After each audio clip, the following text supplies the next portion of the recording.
اور اسلامی بھائیوں اور میری ماں اور بہنوں، آج کا ہمارا ٹاپک ہے مرد اور عورت کی نماز میں کوئی فرق نہیں ہے۔ پچھلے ہفتہ ہم نے نماز کا طریقہ بتایا تھا اور پریکٹیکل دکھایا تھا تصویروں کے ذریعہ، پروجیکٹر کے ذریعہ، اور میں نے حوالے بھی دیے اور حوالے چیک کر کے آپ کے سامنے دکھائے کہ جو نماز کی کیفیت ہم بتا رہے ہیں وہ احادیث کے اندر آئی ہے، اور آپ کو میں نے آپ کے آنکھوں کے سامنے اپلیکیشن کھول کر حدیث نمبر ڈال کر کے دکھایا تھا۔ تو پچھلے ہفتہ ہم اس چیز کو واضح نہیں کر سکتے تھے کیونکہ اس میں بھی وقت چاہیے تھا، تو اس لیے میں نے آج الگ سے ایک ٹاپک رکھا ہے کہ عورت اور مرد کی نماز میں کوئی فرق نہیں ہے۔ اس ٹاپک کو ہم آپ کے سامنے واضح کریں گے کیونکہ اس کی ضرورت اس لیے ہے کہ زندگی میں ہم اسلام پر مشکل سے دو چند باتوں پر عمل کرتے ہیں، اسلام کی معمولی بات پر عمل کرتے ہیں۔ ان باتوں میں ایک بات نماز ہے، دین کے مسائل میں ہم نماز پر عمل کرتے ہیں، اور دین ایک مجموعہ ہے، پوری زندگی پر محیط ہے۔ ہم زندگی کے ہر معاملے میں دین نہیں دیکھتے ہی نہیں، معمولی سا حصہ دین کا ہم اس پر عمل کرتے ہیں، اس میں ایک حصہ نماز کا ہے، اور وہ نماز بھی بہت سارے لوگ ہیں مسلمانوں میں، بڑی تعداد میں ہیں جو ہفتے میں ایک مرتبہ ادا کرتے ہیں۔ وہ نماز بھی دین کا اتنے سارے حصے میں سے چھوٹا سا حصہ ہماری زندگی میں عمل کے طور پہ ہے، اور اس نماز پر بھی ہم عمل ہفتے میں ایک بار، کچھ لوگ بڑی تعداد میں الحمدللہ یہاں جو لوگ آتے ہیں تو دین کی برکت سے 5 وقتہ نمازی بھی بنتے ہیں اور بہت سارے دینی فائدے جو ہے حاصل کرتے ہیں، تو یہاں کے لوگ تو الحمدللہ اکثر و بیشتر نماز پڑھتے ہیں۔ تو ہماری زندگی میں دینی اعتبار سے ایک نماز کا دخل ہے، وہ نماز اللہ کی بندگی ہے، اس پورے کائنات کے خالق اور مالک کی بندگی ہے۔ اس بندگی کو ہمیں جاننا ہے اور اس اعتبار سے، اس ڈھنگ سے، اس طریقے سے، اس انداز میں ادا کرنا ہے جیسا کہ ہمیں محمد صلی اللہ علیہ وسلم نے بتایا ہے، کر کے دکھایا ہے۔ ایک ہی تو لے دے کہ ہمارے پاس عمل ہے، وہ عمل بھی اگر ڈھنگ سے اور صحیح سے نہ کریں تو پھر فائدہ کیا ہے؟ اور یہ بہت بڑا عمل تو ایک ہے لیکن ہے بہت بڑا، جنت تک لے جانے والا ہے، زندگی سنوارنے والا ہے، قسمتیں بنانے والا ہے، پریشانی دور کرنے والا ہے، ہماری بیماریوں کا علاج ہے۔ نماز کے اندر بیماری کا علاج ہے، پریشانی کا حل ہے، ہر اعتبار سے اس کے اندر فائدہ، روحانی، دنیاوی، اخروی، ہر اعتبار سے فائدہ ہے۔ تو اس نماز کو ہم نے پچھلے ہفتہ یہ جانا کہ ہم نماز کس طریقے سے ادا کریں گے، نماز کی کیفیت کیا ہوگی، ہم نے تصویر کے ذریعے آپ کو بتا دیا۔ آج ہم آپ سے واضح کریں گے کہ نماز عورت کی کیسی ہے۔ تو عورت کے تعلق سے لوگوں میں غلط فہمی پائی جاتی ہے۔ ایک تصویر دیکھیں آپ کے اسکرین پر سامنے،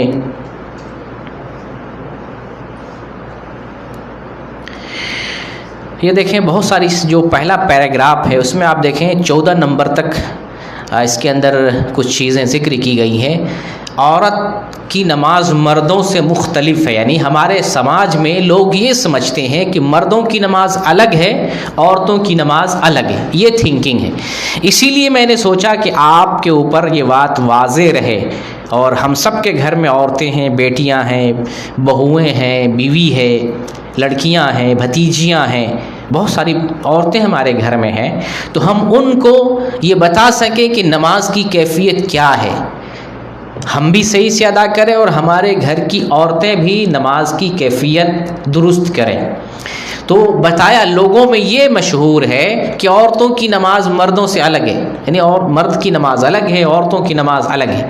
کیسے الگ ہے؟ دیکھیے وہ سارے فرق بتاتے ہیں۔ عورت تکبیر تحریمہ کے لیے دونوں ہاتھ شانوں تک یعنی کندھوں تک اٹھائے گی، اور مردوں کے بارے میں ذکر کیا جاتا ہے وہ کان کی لو تک اٹھائیں گے۔ حالانکہ یہ بات صحیح حدیث سے ثابت ہے، کندھے تک بھی اٹھائیں گے اور کان کی لو تک بھی اٹھائیں گے، لیکن فرق نہیں ہے، عورتوں کے لیے بھی وہی ہے، مردوں کے لیے بھی وہی۔ عورت بھی چاہے تو کانوں تک بھی اٹھا سکتی ہے، چاہے تو کندھے تک بھی اٹھا سکتی، لیکن یہاں کیا بتایا جاتا ہے کہ نہیں، عورت صرف اسی پر عمل کرے گی، اوپر والے پہ نہیں۔ ٹھیک، ایک بات یہ ہے۔ دوسری بات یہ ہے، اپنے ہاتھ آستینوں سے باہر نہیں نکالے گی۔ بہرکیف عورت پردے کی چیزیں انشاءاللہ بہت ساری چیزیں آپ کے سامنے ذکر کرنی ہے. تو عورت پردے میں ہے، عورت مکمل حجاب میں ہے.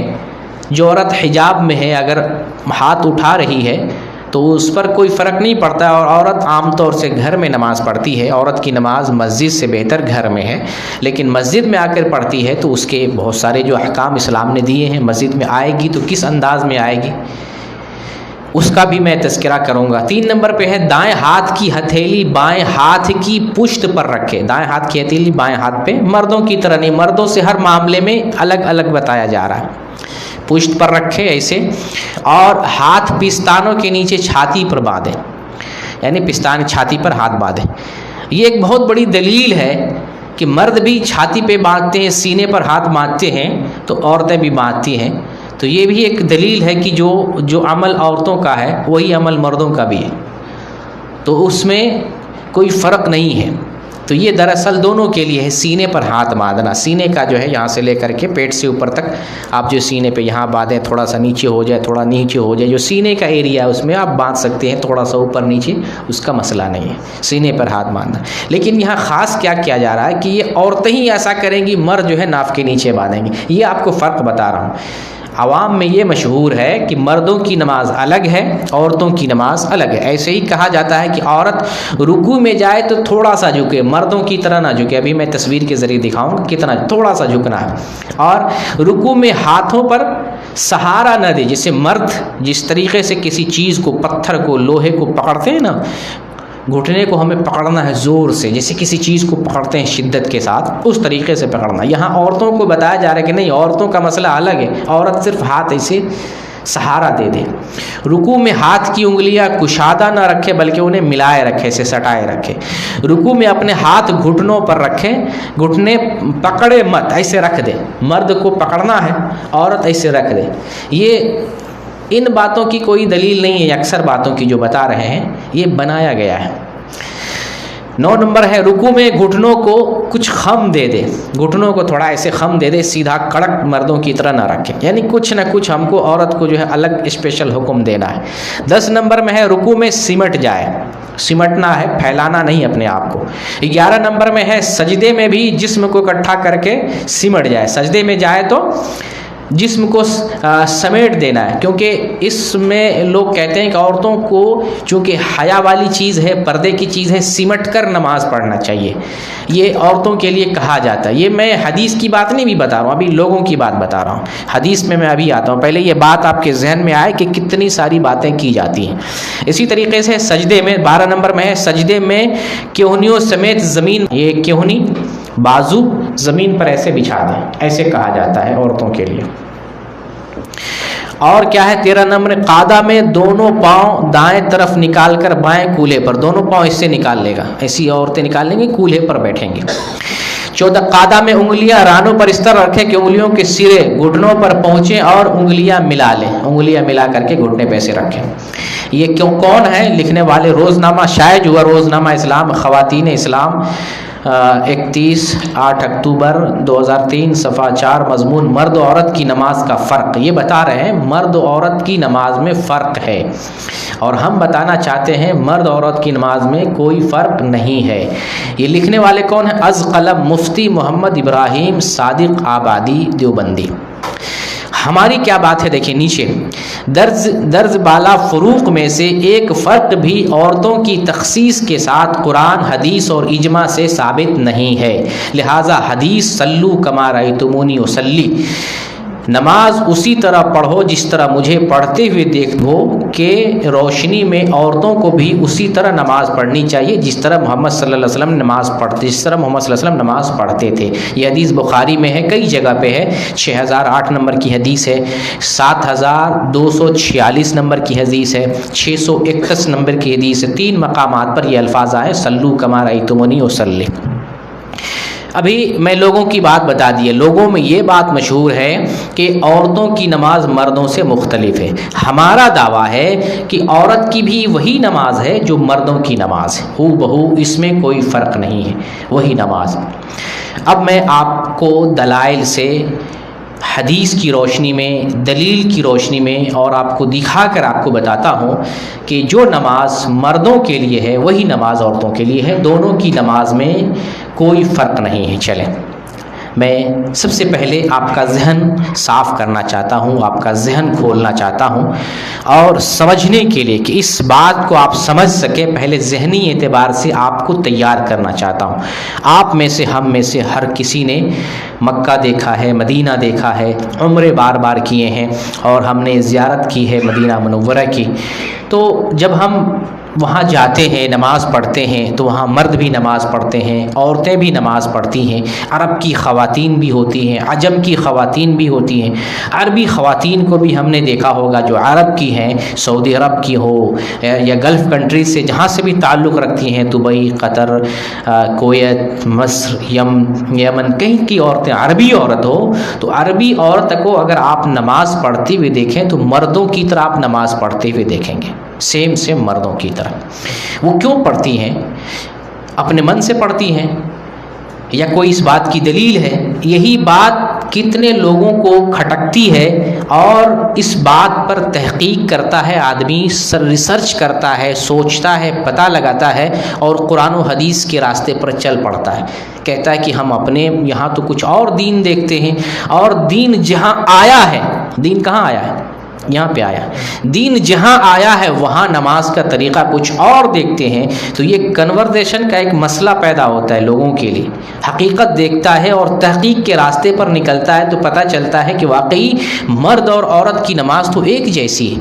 تو یہاں ایسا نہیں، جو لوگ کہتے ہیں کہ ہمیشہ سے عورتوں کی نماز مردوں سے الگ رہی ہے، وہ جھوٹ بولتے ہیں، وہ صحیح نہیں بولتے، بلکہ ہمیشہ سے عورتیں اس طریقے سے نماز پڑھتی آ رہی دنیا کی جس طریقے سے مرد پڑھتے آ رہے ہیں۔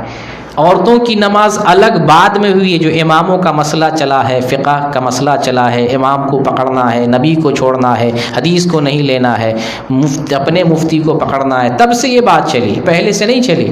یہ جو عرب کی خواتین آج جو عمل کر رہی ہیں، تو کیا یہاں کی نسل کہاں سے چلی ہے؟ یہ کن کی نسل ہے؟ یہ وہی نسل ہے نا جو محمد رسول اللہ صلی اللہ علیہ وسلم کے زمانے میں صحابہ، تابعین، تبع تابعین، وہ لوگ آئے، ان کی نسلیں آئیں، ان کی نسلیں کہیں سے بھگا کر یہاں بسائے تو نہیں گئے، یہ انہی کی نسلیں ہیں، انہی میں سے نماز پڑھتے ہوئے آ رہے ہیں، اور وہی عورتیں جو پڑھتے ہوئی آ رہی ہیں۔ تو اس کا کیا مطلب ہے کہ صدا سے اس طریقے پر پڑھتی آ رہی ہیں، ان کا طریقہ رہا ہے۔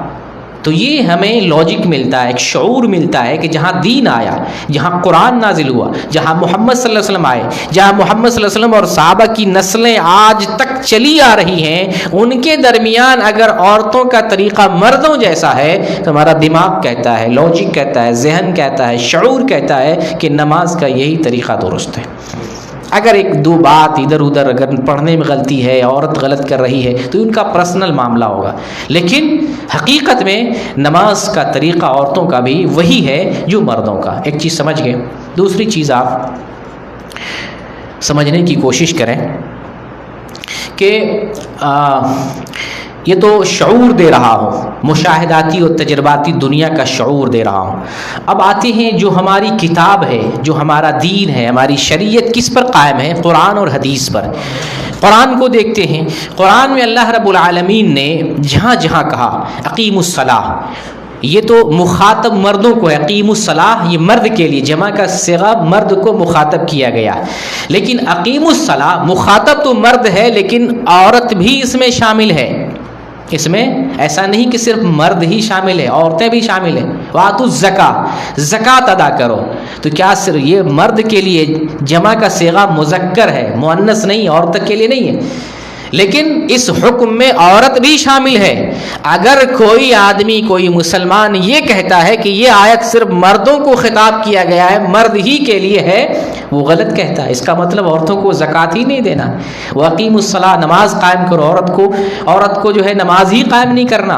وَارْكَعُوا، رکوع کرو، عورت کو رکوع کرنا ہے۔ وَاسْجُدُوا، سجدہ کرو، عورت کو سجدہ کرنا ہی نہیں۔ توبوا، یہ مردوں کے لیے آیا، جمع کا صیغہ ہے، مذکر کا صیغہ، توبوا، توبہ کرو، مرد کو مخاطب ہے۔ اگر یہ کہتے ہیں کہ یہاں صرف مرد کے لیے آیا ہے، اس کا مطلب یہ ہوا کہ عورتیں توبہ نہ کریں۔ پورا قرآن اکثر و بیشتر خطاب کس کو ہے؟ مردوں کو خطاب کیا گیا ہے۔ اے لوگو، اے مسلمانوں، اے ایمان والو، یا ایھا الذین آمنوا کتب علیکم الصیام، اے ایمان والو تمہارے اوپر رمضان کا روزہ فرض کیا گیا ہے، عورت پہ نہیں کیا گیا۔ کچھ لوگ بہکاتے ہیں، ورغلاتے ہیں، دیکھو جو ہے سلو کما رأیتمونی وصلی، یہاں مردوں کو کہا گیا سلو، یہ مذکر کا صیغہ ہے۔ ارے بھائی پورے دین میں، پورے قرآن میں اللہ تعالیٰ نے مذکر ہی کو، مرد ہی کو مخاطب کیا ہے، لیکن شامل عورتیں بھی ہیں۔ اللہ جہاں اللہ تعالیٰ نے عورت کو الگ سے حکم دیا، آرڈر دیا، وہ عورت کا معاملہ الگ ہے۔ جہاں مردوں کو اللہ تعالیٰ نے الگ سے آرڈر دیا ہے، مرد 4 شادی کرے، یہ مردوں کا معاملہ ہے۔ عورت صرف ایک وقت میں 1 شادی کرے، یہ عورت کا مسئلہ ہے۔ جو الہیدہ مسئلہ ہے، الہیدہ ہے۔ جو معاملہ الہیدہ نہیں ہے، اس حکم میں، اس کنڈیشن میں مرد بھی داخل ہیں، عورت بھی داخل ہیں۔ اس لیے یہ بات آپ کے ذہن میں رہو، لوگ بہکاتے ہیں، دیکھو سلو کما رأیتمونی وصلی جو ہے نا، یہ مردوں کو مخاطب ہے، مرد کو کہا گیا، عورت کو نہیں کہا گیا۔ اس کا مطلب تو عورت پھر نماز بھی نہ پڑھے، عورت پھر نماز بھی نہ پڑھے، عورت کو تو کہا ہی نہیں گیا ہے سلو، یہ تو مرد کو کہا گیا، عورت نماز ہی نہیں پڑھے۔ تو دینی احکام میں جیسے کہ پیارے رسول محمد صلی اللہ علیہ وسلم کا فرمان ہے، انما النساء شقائق الرجال، انما النساء شقائق الرجال، عورتیں مردوں کے مانند ہیں۔ انما النساء شقائق الرجال، عورتیں مردوں کی مانند ہیں۔ کس معاملے میں؟ دین کے معاملے میں۔ دین کا جو حکم مردوں کو دیا جا رہا ہے، سیم وہی حکم عورتوں کو ہوگا۔ ایسا نہیں کہ دین مرد کے لیے الگ ہے، عورت کے لیے الگ ہے، قرآن مردوں کے لیے الگ ہے، قرآن عورتوں کے لیے الگ، ایسا نہیں ہے۔ اگر ایسی بات ہوتی تو اللہ کی طرف سے ہی قرآن نازل کیا جاتا ہے، یہ مردوں کا قرآن ہے، یہ عورتوں کا قرآن ہے، یہ صورتیں مردوں کے لیے ہیں، یہ صورتیں عورتوں کے لیے۔ اللہ تعالیٰ نے ایک مجمل کتاب نازل کیا ہے جو مرد عورت دونوں کے لیے۔ اس لیے ذہن میں رہے کہ قرآن میں جہاں پر بھی مردوں کو خطاب کیا ہے، خطاب عام ہے، عام خطاب ہے، تو اس میں عورتیں بھی شامل ہیں، یہ بات ذہن رہے۔ قرآن کے بعد اب آتے ہیں ہمارے دین کی اساس 2 چیزوں پر قائم ہے، قرآن پر اور حدیث پر۔ دونوں چیز، قرآن کا معاملہ ہم نے ایک سمجھنے کی کوشش کی، حدیث میں دیکھتے ہیں۔ حدیث میں، حدیث کی 6 کتابیں بہت مشہور ہیں، آپ نے بھی سن رکھا ہے، حدیث کی 6 کتابیں بہت مشہور ہیں، بہت زیادہ معتبر ہیں، سب کو معلوم ہے۔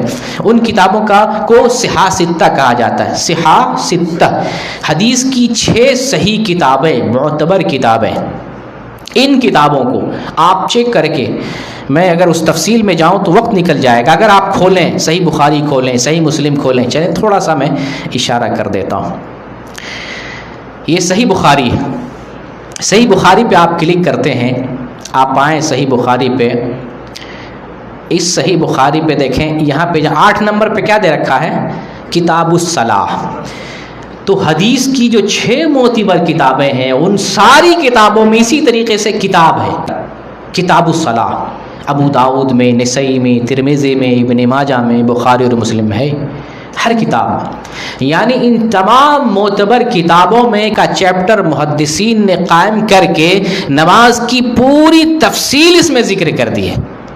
آپ کیسے قیام کریں گے، کیسے رکوع کریں گے، کیسے سجدہ کریں گے، کیسے قعدہ کریں گے، کیا پڑھیں گے، کتنی رکعت پڑھیں گے، قرات کیسی ہوگی، تکبیر کیسی ہوگی، اقامت کیسی ہوگی، اذان کیسی ہوگی، آپ کیسے ٹھہریں گے، کیسے نماز کے اندر کیا پڑھیں گے، نماز کے باہر، نماز کے بعد کیا پڑھیں گے، ساری تفصیل بیان کی گئی وہاں۔ ان تمام کتابوں میں، ان تمام ابواب اور چیپٹر میں کہیں یہ نہیں کہا گیا ہے کہ مردوں کی نماز الگ ہے، عورتوں کی نماز الگ ہے۔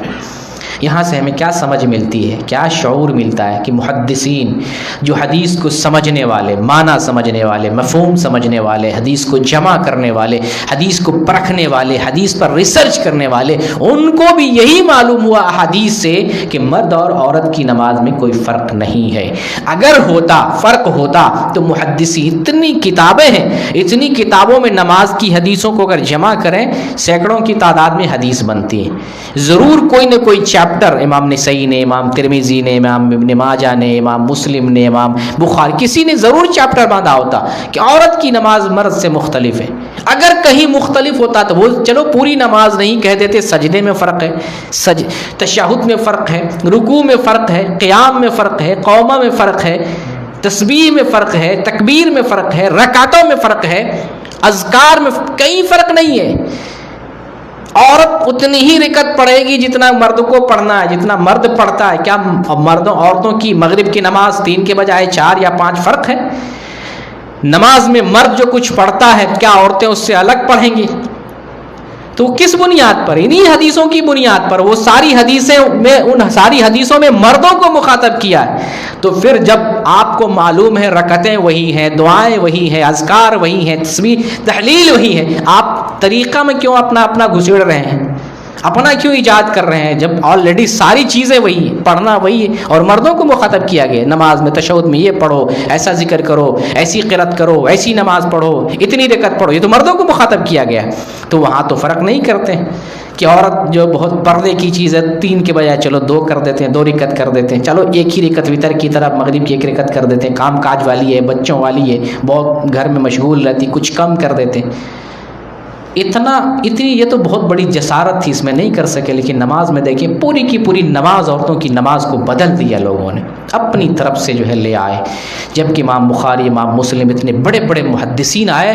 حدیث یہ بہت بڑا پوائنٹ ہے سمجھنے کے لیے اس بات کو کہ اتنے بڑے بڑے محدثین، امام بخاری امیر المؤمنین فی الحدیث، آپ کو معلوم ہے نا، یعنی حدیث کے معاملے میں بادشاہ اور خلیفہ ہیں۔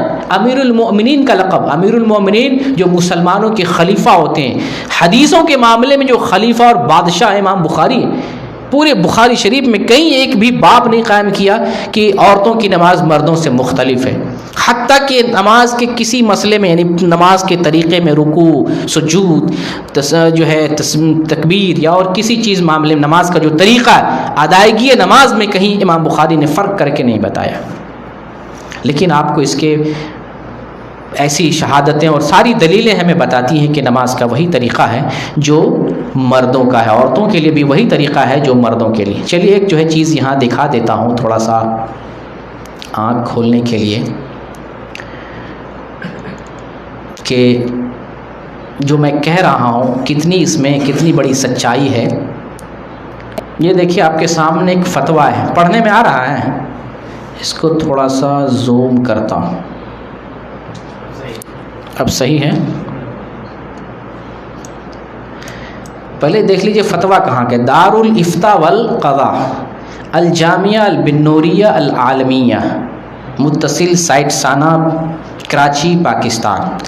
ای میل ایڈریس ہے، ویب سائٹ ہے۔ اس ویب سائٹ پہ یہ فتویٰ آپ کو مل جائے گا کہ کون سی ویب سائٹ ہے، www.onlinefatwa.com۔ آئی ڈی نمبر، یہ آئی ڈی نمبر، یہ جو فتویٰ نمبر ہے، سیریل نمبر، اس آئی ڈی نمبر سے 32164 سے یہ فتویٰ تلاش سکتے ہیں۔ کسی عورت نے سوال کیا اس ادارے سے، احناف کا بہت بڑا ادارہ ہے، کسی نے عورت سے سوال کیا، چونکہ میں فیک بات نہیں کرتا ہوں، میں اوریجنل بات کرتا ہوں شہادت و ثبوت کے ساتھ۔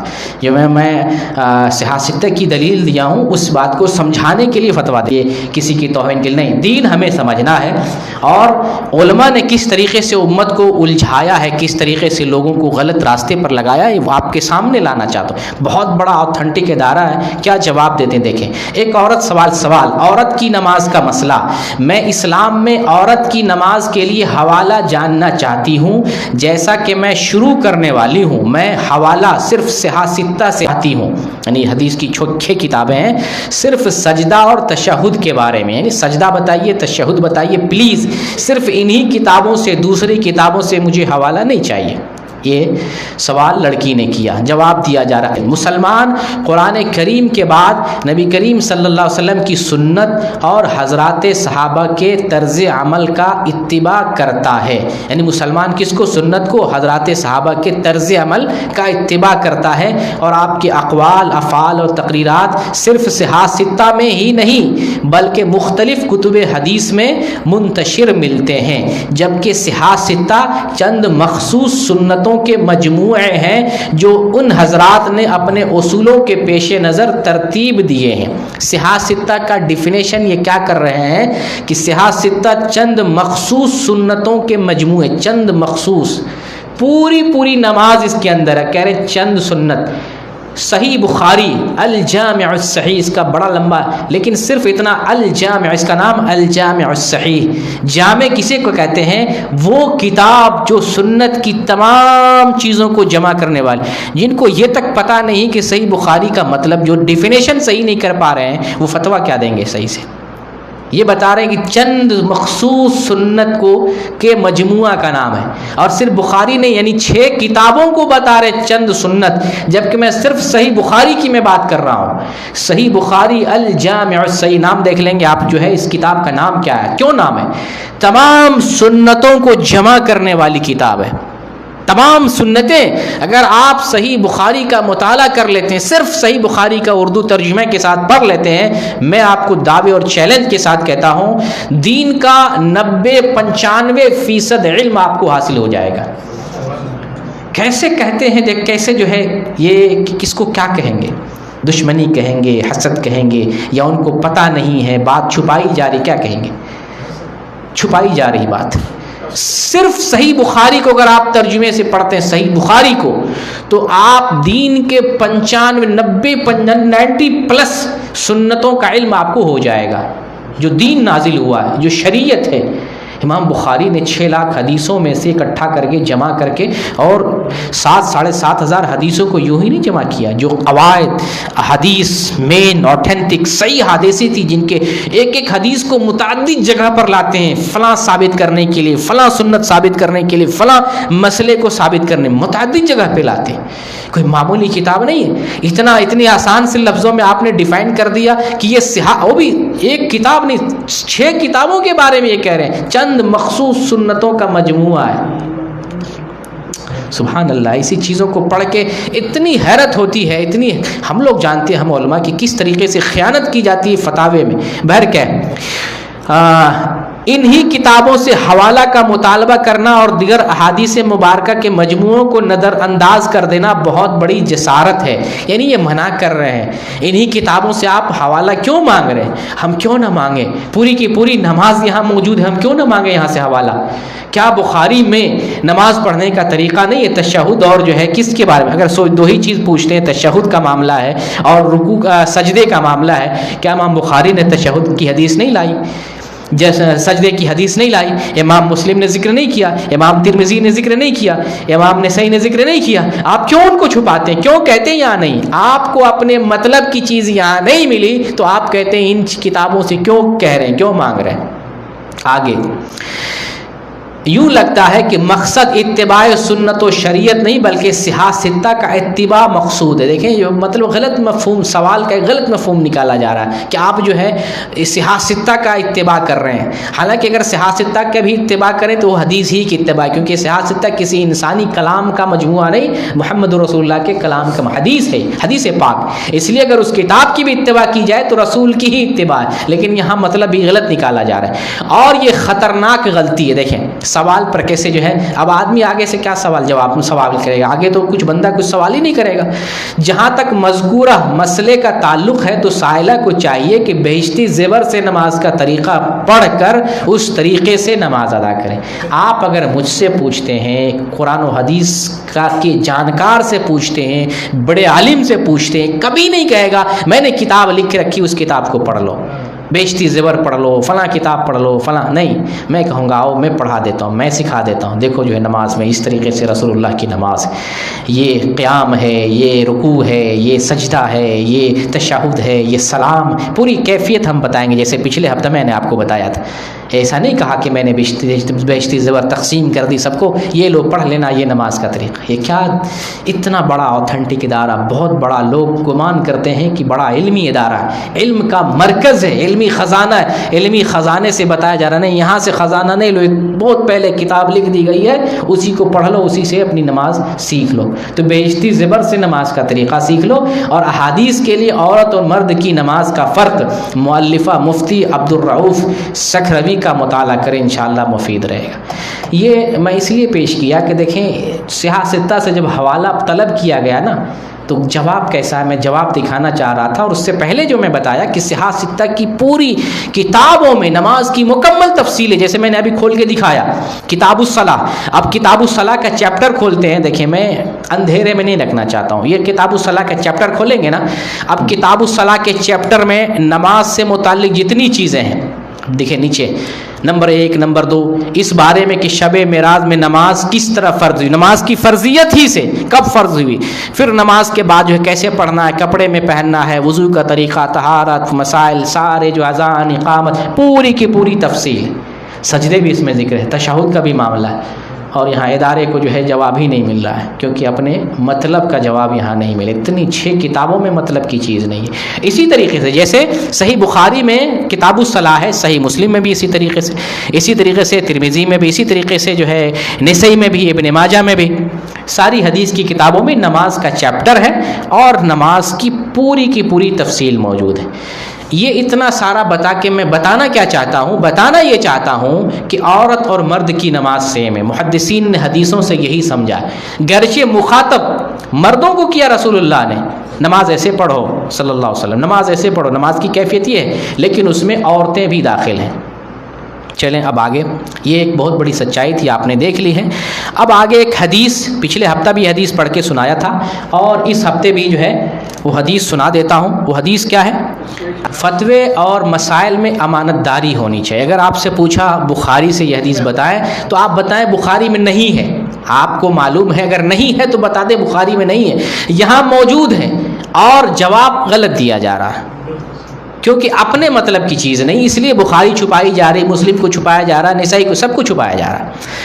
اب ایک حدیث جو صحیح بخاری میں ہے، میں آپ کو پڑھ کے بھی بتایا تھا، پچھلے ہفتہ بھی بتایا تھا، صحیح بخاری کی حدیث نمبر 6008 نمبر کی ہے، یہی حدیث 7246 نمبر میں بھی ہے، اور یہی حدیث 631 نمبر کی بھی ہے، 3 جگہ پہ ہے۔ آپ اس حدیث کو سن لیے ہیں، ویڈیو میں یہ حدیث کا نمبر بھی میں نے بتا دیا، بعد میں یوٹیوب سے چیک کر کے آپ دیکھ بھی سکتے ہیں، اور میں یہاں لکھ کر وہ حدیث نکال بھی رہا ہوں، یہاں نکالوں 6008 نمبر کی۔ یہ بہت زبردست اپلیکیشن ہے، کچھ سیکنڈ میں آپ کو حدیث نکال کے دے دے گا، کمپیوٹر اپلیکیشن ہے یہ، مطلب ویب سائٹ ہے، موبائل پر نہیں، کمپیوٹر کے ذریعے۔ اس میں جو ہے آپ اعراب لگا سکتے ہیں، اور اس سے مکرر حدیث، اس سے ملتی جلتی جو حدیث اس پہ کلک کریں گے وہ ساری حدیثیں آ جائیں گی۔ بغل میں ہے PDF بنانا، اگر آپ اس پہ کلک کرتے ہیں اس حدیث کی ایک کتابی شکل میں PDF بن جائے گی، دیکھیں یہاں پہ ہم کلک کرتے ہیں PDF بن گئی۔ اب دوست کو یہ حدیث یہاں پہ جا کر کے PDF کلک کر لیں، اب یہ سیو کر لیں، آپ کے اسکرین پر یہ حدیث سیو ہو جائے گی PDF کی شکل میں، اس کو واٹس ایپ پہ شیئر کر دیں، کہیں بھی کسی کو بھیج دیں، پوری حدیث اعراب کے ساتھ، سند کے ساتھ، باب اور سارے حوالے کے ساتھ یہ حدیث یہاں سیو ہو گئی، اب کسی کو بھیج سکتے ہیں، بڑا زبردست اپلیکیشن ہے۔ بہرکیف یہ حدیث ہمارے سامنے ہے، اور اس حدیث میں کیا بیان کیا گیا ہے، یہ حدیث پوری پڑھ لیں۔ ابو سلیمان مالک بن حویرث بیان کرتے ہیں، قال اتینا النبی صلی اللہ علیہ وسلم ونحن شبابۃ متقاربون، ہم لوگ نبی صلی اللہ علیہ وسلم کے پاس آئے اور ہم شباب نوجوان کو کہتے ہیں، اور متقاربون ہم عمر، قریب عمر والے کو کہا جاتا ہے، ہم نوجوان اور ہم عمر لوگ تھے۔ حدیث کے الفاظ دیکھیں، میرے الفاظ نے، میں ترجمہ بتا رہا ہوں۔ فاقمنا عنده 20 لیلہ، رسول اللہ صلی اللہ علیہ وسلم کے پاس 20 دن ٹھہرے۔ ٹھہرنا کس مقصد کے لیے تھا؟ دین سیکھنے کے لیے۔ رسول کے پاس اور کیا کرنے آئے گا آدمی؟ دین سیکھنے کے لیے آئے گا، دین سیکھنے کے لیے 20 دن ٹھہرے۔ فظن انشتقنا اہلنا، تو آپ نے گمان کیا کہ ہم اب اپنے گھر والوں کے پاس جانا چاہتے ہیں، ہمارا ارادہ ہو رہا ہے کہ گھر والوں کے پاس، کیونکہ 20 دن ہو گئے۔ تو وسألنا عمن ترکنا فی اہلنا فاخبرناہ، رسول اللہ صلی اللہ علیہ وسلم نے ہم لوگوں سے گھر والوں کے بارے میں پوچھا، تم اپنے پیچھے کن کن کو چھوڑا ہو، تمہارے گھر میں کون کون لوگ ہیں، سب کے بارے میں ہم نے خبر دے دی آپ نے۔ تو پھر وہ لوگ کہتے ہیں وکان رفیقا رحیما، آپ صلی اللہ علیہ وسلم رفیق، نرم خو، نرم طبیعت کے، رحیم مہربان دل تھے، نرم دل تھے۔ فقال، آپ نے حکم دیا ارجعوا الی اہلیکم، اپنے گھر والوں کے پاس لوٹ جاؤ۔ اہلیکم، گھر والے میں کون کون لوگ آتے ہیں؟ عورت ہے کہ نہیں ہے؟ یہ تو ایک عام سادھارن آدمی بھی سمجھ سکتا ہے، گھر والوں میں عورت ہے کہ نہیں؟ عورت کو چھانٹ دیں گے؟ نہیں چھانٹیں گے نا۔ ایک عام آدمی جو مدرسہ گیا بھی نہیں، اسکول میں بھی پڑھا ہے، اسکول نہیں بھی گیا ہے، اگر وہ سینس رکھتا ہے، تھوڑی بہت سمجھ رکھتا ہے، اہل میں گھر والے، بیوی، بچے، عورتیں سب آتی ہیں۔ اچھا، اس کو ذہن میں رکھیں اور آگے حدیث دیکھیں۔ ارجعوا الی اہلیکم فعلموہم، ان کو وہ سکھاؤ جو تم نے مجھ سے سیکھ لیا ہے. دین سکھاؤ. فعلموہم، ان کو دین سکھاؤ. وہ مروہم، دین پر عمل کرنے کی تعلیم دو. مرو، حکم دینا، آرڈر دینا. ان کو دین پر عمل کرنے کا آرڈر دو، حکم دو. وصلوا کما رأیتمونی اصلی، اور تم نماز اس طریقے سے پڑھو جس طریقے سے تم نے مجھے نماز پڑھتے ہوئے دیکھا ہے. الفاظ دیکھ رہے ہیں آپ کے سامنے ہے نا یہ الفاظ؟ یہ ہے مردوں کو مخاطب. سچی بات، یہ مردوں کو مخاطب ہے، لیکن میں نے بتایا عورتیں مردوں کے مانند ہیں دینی معاملے میں. جیسے قرآن میں اللہ رب العالمین نے مردوں کو مخاطب کیا، عورتیں بھی شامل ہیں، تو اس طریقے سے حدیث میں بھی کوئی عام حدیث ہے، عام جنرل حدیث ہے، تو اس حدیث میں عورتیں بھی داخل ہیں. اور یہاں آپ کو بتا دیا کہ نبی نے فرمایا کہ جب تم اپنے اہل کے پاس اب لوٹ جاؤ، انہیں سکھاؤ دین پر عمل کرنے کی تعلیم دو، اور اسی طریقے سے نماز پڑھو جس طریقے سے تم نماز پڑھتے ہوئے مجھے دیکھتے ہو. وَإِذَا حَضَرَتِ الصَّلَاةُ، اور جب نماز حاضر ہو جائے، نماز حاضر ہو جائے مطلب نماز کا وقت ہو جائے.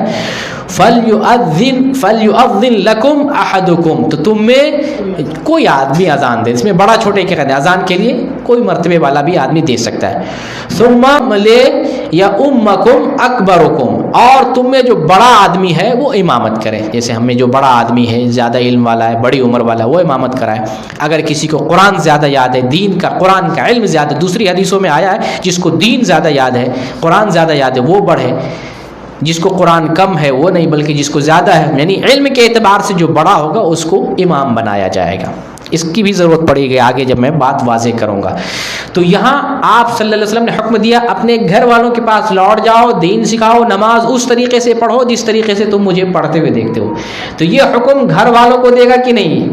یعنی گھر لوٹ رہا ہے، نماز کا طریقہ وہ کون سا بتائے گا؟ یہاں تو نبی صلی اللہ علیہ وسلم نے نہیں بتایا کہ تمہارے گھر میں جو عورتیں ہیں اس کے لیے یہ طریقہ ہے، تمہارے لیے تو یہ طریقہ ہے، تمہارے گھر کی عورت. سمجھنے والی بات ہے، بہت بڑی بات ہے. اس طرح کی بات بہت کم سمجھائے گا آپ کو کوئی آدمی. اس میں جواب بھی ایسے جی جی یہ جو آپ نے فرمایا اہلیکم، جی اہل میں سب ہے، وہی جی تو اس میں یہ جواب بھی مل گیا نا ہم کو کہ سب کو ایک ہی دینا. جی جی جی سب کو ایک حکم ہے. تو فرماتے تھے کہ تمہارے مردوں کی نماز یہ. جی بالکل بالکل. اسی لیے میں اس پوائنٹ کو واضح کرنا چاہ رہا ہوں کہ یہ آپ بھی سمجھ لیں، اور آپ یہ نہ سمجھیں میں عالم نہیں ہوں، بات میرے ذمہ نہیں، میں کیوں سمجھوں. دین ہمارے لیے، آپ کے دین کے کوئی ٹھیکیدار نہیں، کوئی جاگیر نہیں کسی کی. ہمیں سمجھنا ہے، سب کو سمجھنا، اور یہ بات دوسروں کو بھی بتانا ہے. پوری حدیث اس لیے بتایا کہ اس میں اہل کا لفظ جو ہے بڑا معنی خیز ہے، معنی رکھتا ہے کہ تم اپنے گھر والوں کے پاس لوٹو اور اسی طریقے سے نماز پڑھو جس طریقے سے تم مجھے پڑھتے ہوئے دیکھتے ہو. گویا وہ صحابی بھی اسی طریقے سے، مرد بھی اسی طریقے سے پڑھیں گے، عورتیں بھی اسی طریقے. ہو سکتا ہے آپ صلی اللہ علیہ وسلم کو شک ہو کہ کہیں جا کے اپنی من مرضی نہ کریں جو میں نے. جی جی اسی لیے دیکھیں یہاں ایک بات اور سمجھ میں آتی ہے، جیسے کہ کہنا چاہ رہے ہیں ہمارے عبد الرحمن بھائی کہ دین تو بہت سارا رسول نے سکھایا، لیکن ایک جو سب سے بڑی بات تھی اس کی وصیت بھی کر دی کہ ٹھیک ہے جاؤ دین سکھاؤ. ہر بات نہیں بتایا، کیا کیا سکھایا ہر بات نہیں بتایا. ایک بات آپ نے بتائی کہ نماز اسی طریقے سے پڑھنا جس طریقے سے میں پڑھتا ہوں. یعنی ایک سب سے عظیم بات تھی، امپورٹنٹ بات تھی. اصل اشارہ یہی تھا کہ طریقہ عبادت میرا ہونا چاہیے، اس کے خلاف نہیں ہونا چاہیے. گویا اپنی مرضی کا نہیں، گویا کہ گھر کی عورتوں کے لیے بھی وہی نماز ہے اور گھر کے مردوں کے لیے بھی وہی نماز ہے. یہ اس حدیث سے بہت بڑا پوائنٹ ہم کو مل رہا ہے. یہ حدیث صحیح بخاری میں 3 مقامات پر ہے ان الفاظ کے ساتھ، وہ صلو کما رأیتمونی اصلی 3 جگہ یہ حدیث ہے. اچھا آگے ایک اور حدیث ہم دیکھتے ہیں. یہ حدیث ہم سمجھ گئے. آگے ایک حدیث ہے، یہ حدیث صحیح مسلم میں ہے 1216 نمبر کی، 1216 نمبر کی حدیث ہے. سہل بن سعد رضی اللہ تعالیٰ عنہ بیان کرتے ہیں وَلَقَدْ رَأَيْتُ رَسُولَ اللَّهِ صلی اللہ علیہ وسلم قام علیہ فکبر وکبر الناس وراءه وهو على المنبر ثم رفع فنزل القهقر حتى سجد في أسر المنبر ثم عاد حتى فرغ من آخر صلاته ثم أقبل على الناس فقال يا أيها الناس إني صنعت هذا ولتعلموا صلاتي. سہل بن سعد رضی اللہ تعالیٰ عنہ بیان کرتے ہیں کہ میں نے رسول اللہ صلی اللہ علیہ وسلم کو دیکھا قام علیہ، ممبر پر کھڑے ہوئے. یہ نماز کی تعلیم دے رہے ہیں اور یہاں اس حدیث کے ذریعے بھی بہت بڑا پوائنٹ آپ کو بتانے والا ہوں. نبی صلی اللہ علیہ وسلم ممبر پہ کھڑے ہوئے، کس لیے؟ ممبر پہ نماز پڑھ کے آپ نے امت کو، اہل جو ہے مدینہ کو، مدینہ والوں کو سکھایا ہے. ممبر پہ کھڑے ہوئے، قام علیہ فکبرہ، ممبر پہ آپ نے تکبیر کہی، وَكَبَّرَ النَّاسُ وَرَاءَهُ، آپ کے پیچھے لوگوں نے بھی، مقتدیوں نے بھی تکبیر کہی. یہ تکبیر کون سی ہے؟ تکبیر تحریمہ. یہ ذہن میں رہے، تکبیر امام بھی کہے، مقتدی بھی کہ ہر حال میں. آج کے بعد سے بولیے گا نہیں، نماز میں داخل ہو تو آپ زور سے، یعنی بہت بلند نہیں لیکن زبان سے یہ کہتے ہوئے اللہ اکبر کہہ کر کے نماز میں شامل ہو. وَهُوَ عَلَى ممبر، آپ صلی اللہ علیہ وسلم ممبر پہ تھے. حدیث میں ممبر کا لفظ پہلے بھی آیا ہے اور یہاں پر بھی ذکر آیا وَهُوَ عَلَى ممبر، آپ صلی اللہ علیہ وسلم ممبر پہ تھے. ثُمَّ رَفَعَ فَنَزَلَ الْقَهْقَرَ حَتَّى سَجَدَ، اور رکوع سے آپ اپنے سر کو بلند کیا. فَنَزَلَ الْقَهْقَرَ، آپ الٹے پاؤں لوٹے. قہقرہ کہتے الٹے پاؤں. جیسے ممبر پہ کھڑے نا امام کیسے، جیسے مان لیجیے ادھر کعبہ ہے، امام اس طرف توجہ کر کے ممبر پہ کھڑا ہو تو نیچے لوٹے گا. اگر اس طرح یو ٹرن نہیں لے سکتا، نمازی کو ٹرن نہیں لینا. نمازی اگر ضرورت ہے پیچھے آنے کی تو الٹے پاؤں آئے گا. رسول اللہ صلی اللہ علیہ وسلم الٹے پاؤں واپس آئے. کہاں آئے؟ ممبر کی جڑ میں آئے، اور ممبر کی جڑ میں آپ نے سجدہ کیا. سجدہ کرنے کے بعد پھر آپ جو ہے مکمل نماز پڑھتے ہیں. ثم عاد، یعنی پھر لوٹ جاتے ہیں. پھر حتی فرغ من آخر صلاته، یہاں تک کہ آپ نے مکمل نماز ادا کر لی. ثم اقبل علی الناس، پھر آپ لوگوں کی طرف متوجہ ہوتے ہیں. فقال یا ایھا الناس، اے لوگو، انی صنعت ھذا، میں نے اس لیے ایسا کیا کہ تم میری اقتدا کرو، میری پیروی، میں جیسے کر رہا ہوں تم ویسے کرو. اور وَلِتَعَلَّمُوا صَلَاتِي، اور تم میری نماز کی طرح نماز پڑھو. یہ جو استدلال ہے میرا، یہ استدلال جو بتا، میری نماز کی طرح نماز پڑھو، میں جس طرح نماز پڑھتا ہوں اس طرح. ایک تو یہ کلمہ ہو گیا. دوسرا آپ نے جو اتنا بڑا کام کیا ہے، ممبر پہ چڑھ کے آپ نماز پڑھ رہے ہیں. مقصد کیا؟ دور نزدیک ہر آدمی، مسجد نبوی کا ہر مصلی، قریب سے نزدیک سے دور سے، آپ کی ہر کیفیت کو، ہاتھ اٹھانا، ہاتھ باندھنا، رکوع کرنا، سجدہ کرنا، تشہد کرنا، ساری کیفیت دیکھ لے. مقصد یہ تھا. یہ عظیم حدیث ہے. ممبر پہ چڑھ کے آپ نے حدیث کی، جی امر کا صیغہ کہ جو ہے اب سیکھ لو، اب میری طرح نماز سیکھو. یہ امر کا صیغہ، آرڈر دیا جا رہا، حکم ہے. تو آپ نے نماز کی کیفیت ممبر پہ چڑھ کے دی. دوسرا پوائنٹ جو بتانے والا یہ ہے کہ مسجد نبوی میں مرد بھی تھے اور عورتیں بھی تھیں. مسجد نبوی میں عورتیں آتی تھیں؟ آتی تھی. احناف کے یہاں تو مسجد جانا ہی نہیں ہے، اور پھر بھی وہ سمٹ کے نماز، وہ بھی پھر بھی الگ سے نماز کا طریقہ ایجاد کر رہے ہیں. یہاں عورتیں مسجد نبوی میں نماز کر پڑھ رہی ہیں تو زیادہ ضرورت تھی یہاں اسپیشل حکم دینے کا. زیادہ ضرورت کدھر ہے؟ گھر میں جو عورت نماز پڑھ رہی اس کو زیادہ ضرورت ہے سمٹ کر پڑھنے کی، یا مسجد میں؟ مسجد میں. یہاں مرد بھی ہے، اور مرد بھی، مردوں کی صفوں کے ساتھ آخری صفیں عورتوں کی ہوا کرتی تھی. یہ محل استشہاد یہ ہے کہ مسجد میں عورتیں بھی ہیں، مسجد میں مرد بھی ہیں. آپ نے ایک مرتبہ نماز پڑھ کے دکھایا، بار بار نہیں دکھایا، ایک مرتبہ پڑھ کے دکھایا. سب نماز پڑھیں، وہی نماز مردوں کے لیے، وہی نماز عورتوں کے لیے. اگر نماز عورتوں کی مختلف ہوتی تو آپ منبر پہ چڑھ کے جس طرح سے مردوں کو دکھایا تھا، عورتوں کو بھی دکھاتے کہ عورتوں کی یہ نماز ہے. یہ بہت بڑا پوائنٹ ہے، سمجھنے والی بات ہے. میں ایسی سی حدیث اور اس طریقے سے بتا رہا ہوں کہ آج آپ کے ذہن سے یہ شبہ ختم ہو جائے گا کہ عورتوں کی نماز الگ ہے. نہیں، عورتوں کی نماز بھی وہی ہے جو مردوں کی نماز ہے، کوئی فرق نہیں ہے. یہ حدیث موجود ہے، اگر چاہیں تو میں آپ کو دکھا دوں، لیکن وقت میں بچانا چاہتا ہوں. چلے میں ایک نظر دکھا ہی دیتا ہوں، کیونکہ بہت سارے لوگ آن لائن دیکھ رہے ہوں گے تو ہماری بات کو ثبوت کے ساتھ دیکھ لیں. صحیح مسلم پہ گئے ہیں، اور یہ حدیث میں نے بتایا 1200 کتنا ہے، 1216 یہ حدیث پہ آ گئے ہیں. اور یہ دیکھیے وہی حدیث ہے. سہل بن سعد رضی اللہ عنہ کے پاس آئے، ممبر کے بارے میں جھگڑنے لگی. یہ پوری تفصیل تھی، اور میں جو حدیث جہاں سے شروع ہو رہی تھی یہاں سے میں نے بیان کیا تھا کہ اور رسول اللہ صلی اللہ علیہ وسلم کھڑے ہوئے اور تکبیر کہی، اور لوگوں نے بھی آپ صلی اللہ علیہ وسلم پیچھے تکبیر کہی، اور آپ صلی اللہ علیہ وسلم ممبر پہ تھے. آپ صلی اللہ علیہ وسلم نے رکوع کیا، رکوع سے سر اٹھایا، الٹے پاؤں اترے، یہاں تک کہ سجدہ کیا ممبر کی جڑ میں، پھر لوٹے یہاں تک کہ نماز سے فارغ ہوئے. آپ کے بعد آپ صلی اللہ علیہ وسلم اس کے بعد آپ صلی اللہ علیہ وسلم لوگوں کی طرف متوجہ ہوئے اور فرمایا، اے لوگوں، میں نے یہ اس لیے کیا کہ تم میری پیروی کرو اور میری طرح نماز پڑھنا سیکھو.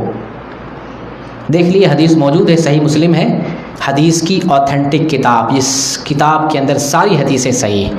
یہ آپ نے دوسری دلیل دیکھ لی، اور میرا جو استدلال تھا آپ نے وہ بھی سمجھ لیا کہ مسجد نبوی میں عورتیں بھی تھیں. اگر عورتوں کی نماز کا طریقہ الگ ہوتا تو محمد صلی اللہ علیہ وسلم بتا دیتے کہ یہ عورتوں کی نماز، ابھی میں نے مردوں کی نماز سکھائی ہے، اب میں عورتوں کی نماز پڑھ کے دکھا رہا ہوں، یہ عورتوں کی نماز. آپ نے ایسا نہیں کیا.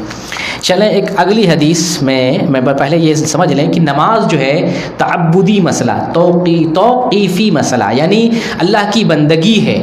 نماز ایسی عبادت ہے کہ ہم نماز میں بال کے برابر بھی اپنی مرضی سے کچھ نہیں کریں گے. نہیں، جس کیفیت میں، جس انداز میں، جس طریقے پر، جس طرح نماز آئی ہے ہو بہو اسی طریقے سے، اسی انداز میں نماز کو ادا کرنا ہے. اب دیکھتے ہیں، ہم اپنی عقل نہیں لگاتے. جنازے کی نماز کھڑے کھڑے پڑھتے ہیں نا، کوئی عقل لگائے نہیں، چلو بیٹھ کے بھی پڑھ لیتے ہیں. ایسا ہوگا؟ ایسا نہیں ہوگا.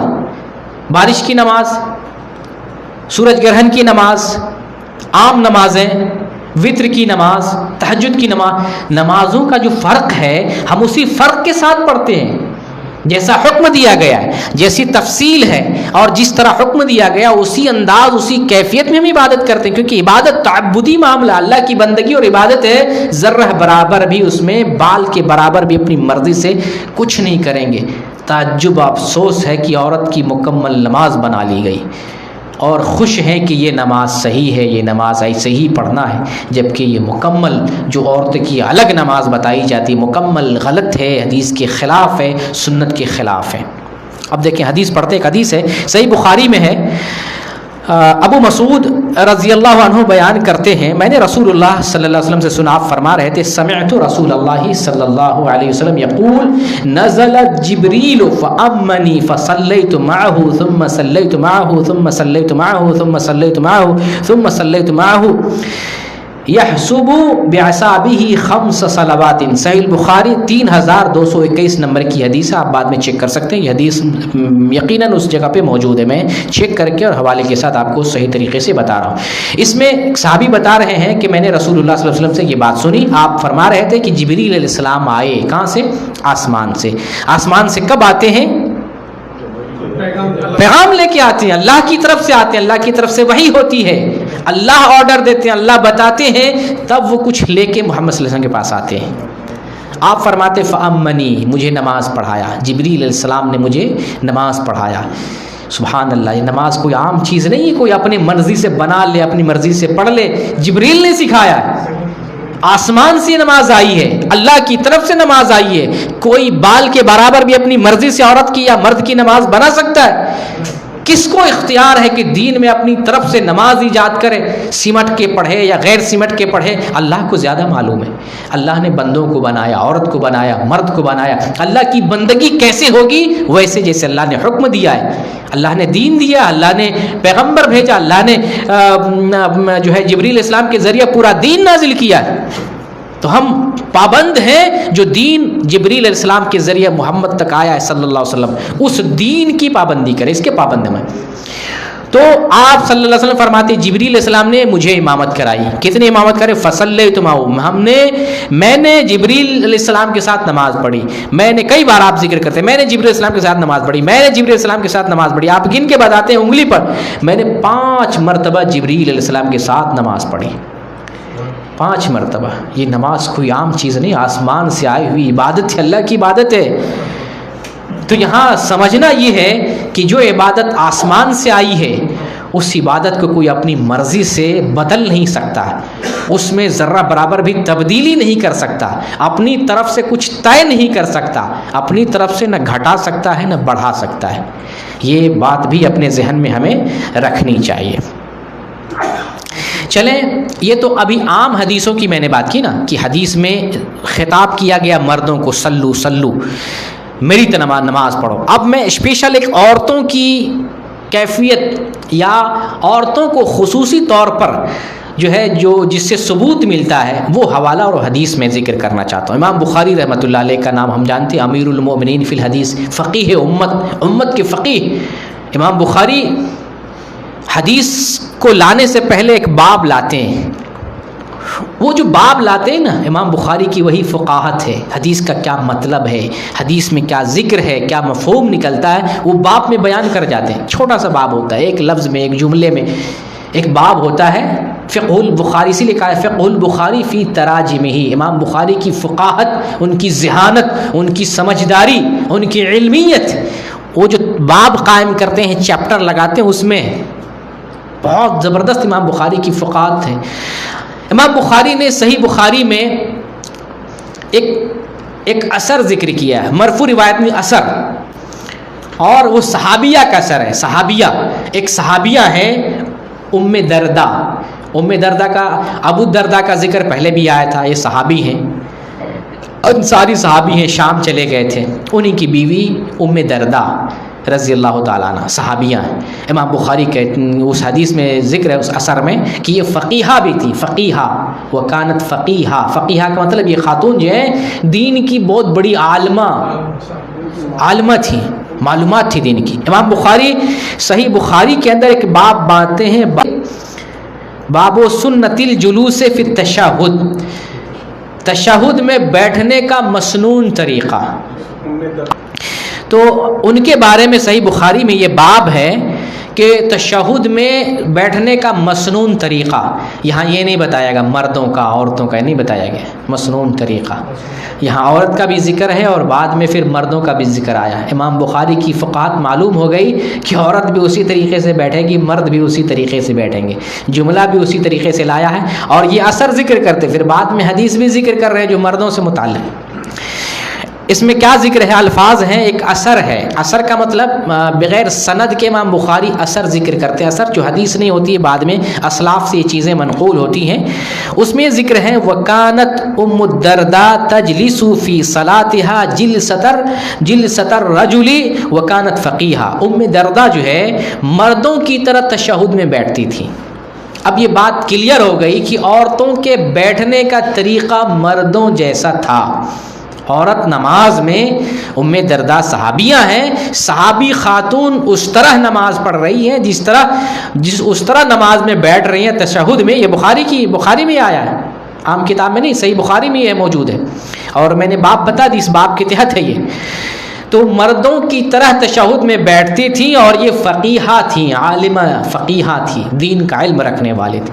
تو اس اثر سے ہمیں معلوم ہو رہا ہے، جو لوگ کہتے ہیں کہ یہ بعد میں جو ہے لوگوں نے ایجاد کر لیا ہے، عورت مرد جو ہے ایک طرح نماز پڑھے، شروع زمانے سے عورتیں الگ طریقے سے نماز پڑھتی تھی، مردوں سے الگ پڑھتی تھی، نہیں، شروع زمانے ہی سے عورت مرد ایک طرح نماز پڑھتے تھے، ایک طرح، اور یہ دلیل ہے۔ بعض لوگ کہتے ہیں یہاں ایک عورت کی بات ہے، ساری عورتیں تو مردوں جیسی پڑھتی تھی، اسی لیے یہاں پر ایک عورت کا ذکر ہے، یہاں ایک عورت کا ذکر ہے ہی نہیں۔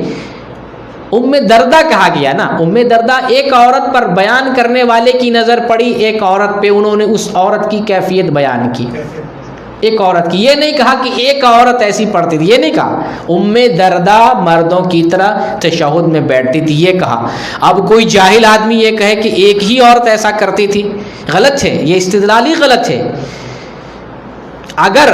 بلکہ اگر وہ غلط کرتی، ایسا کرنا غلط ہوتا، وہ ٹوکتے، یہ سنت نہیں ہے، یہ غلط ہے، کیونکہ صحابی ٹوکتے تھے غلط، خاص طور سے عبادت کا معاملہ تو بڑا عظیم ہے، اگر غلط طریقے سے عبادت کرتے ہوئے کسی کو دیکھے تو صحابی بلا شبہ ٹوکتے۔ تو نہ ٹوکنا اس بات کی دلیل ہے کہ نہ صرف ام دردہ بلکہ مسجد میں ادا کرنے والی ساری خواتین مردوں کی طرح ساری عورتیں نماز ادا کرتی تھی، یہ دلیل ملتی۔ امام بخاری نے اس اثر کو صحیح بخاری میں بھی ذکر کیا ہے، اور یہ اثر جو ہے ایک ان کی کتاب امام بخاری کی التاریخ الصغیر، اس کے اندر بھی اس اثر کو سند کے ساتھ، صحیح بخاری میں سند نہیں ہے، اور وہاں پر التاریخ الصغیر میں سند کے ساتھ ذکر کیا ہے، یعنی ایسا نہیں کہ یہ بات بغیر سند کے ہے، اس کی سند ہے۔ شیخ البانی نے اس کی سند کو صحیح قرار دیا ہے، سند بھی صحیح ہے کہ ایک عورت جو ہے، یعنی ام دردہ جو ہے، ایک عورت نہیں کہ بلکہ ام دردہ کہیں، ام دردہ مردوں کی طرح نماز پڑھتی تھی۔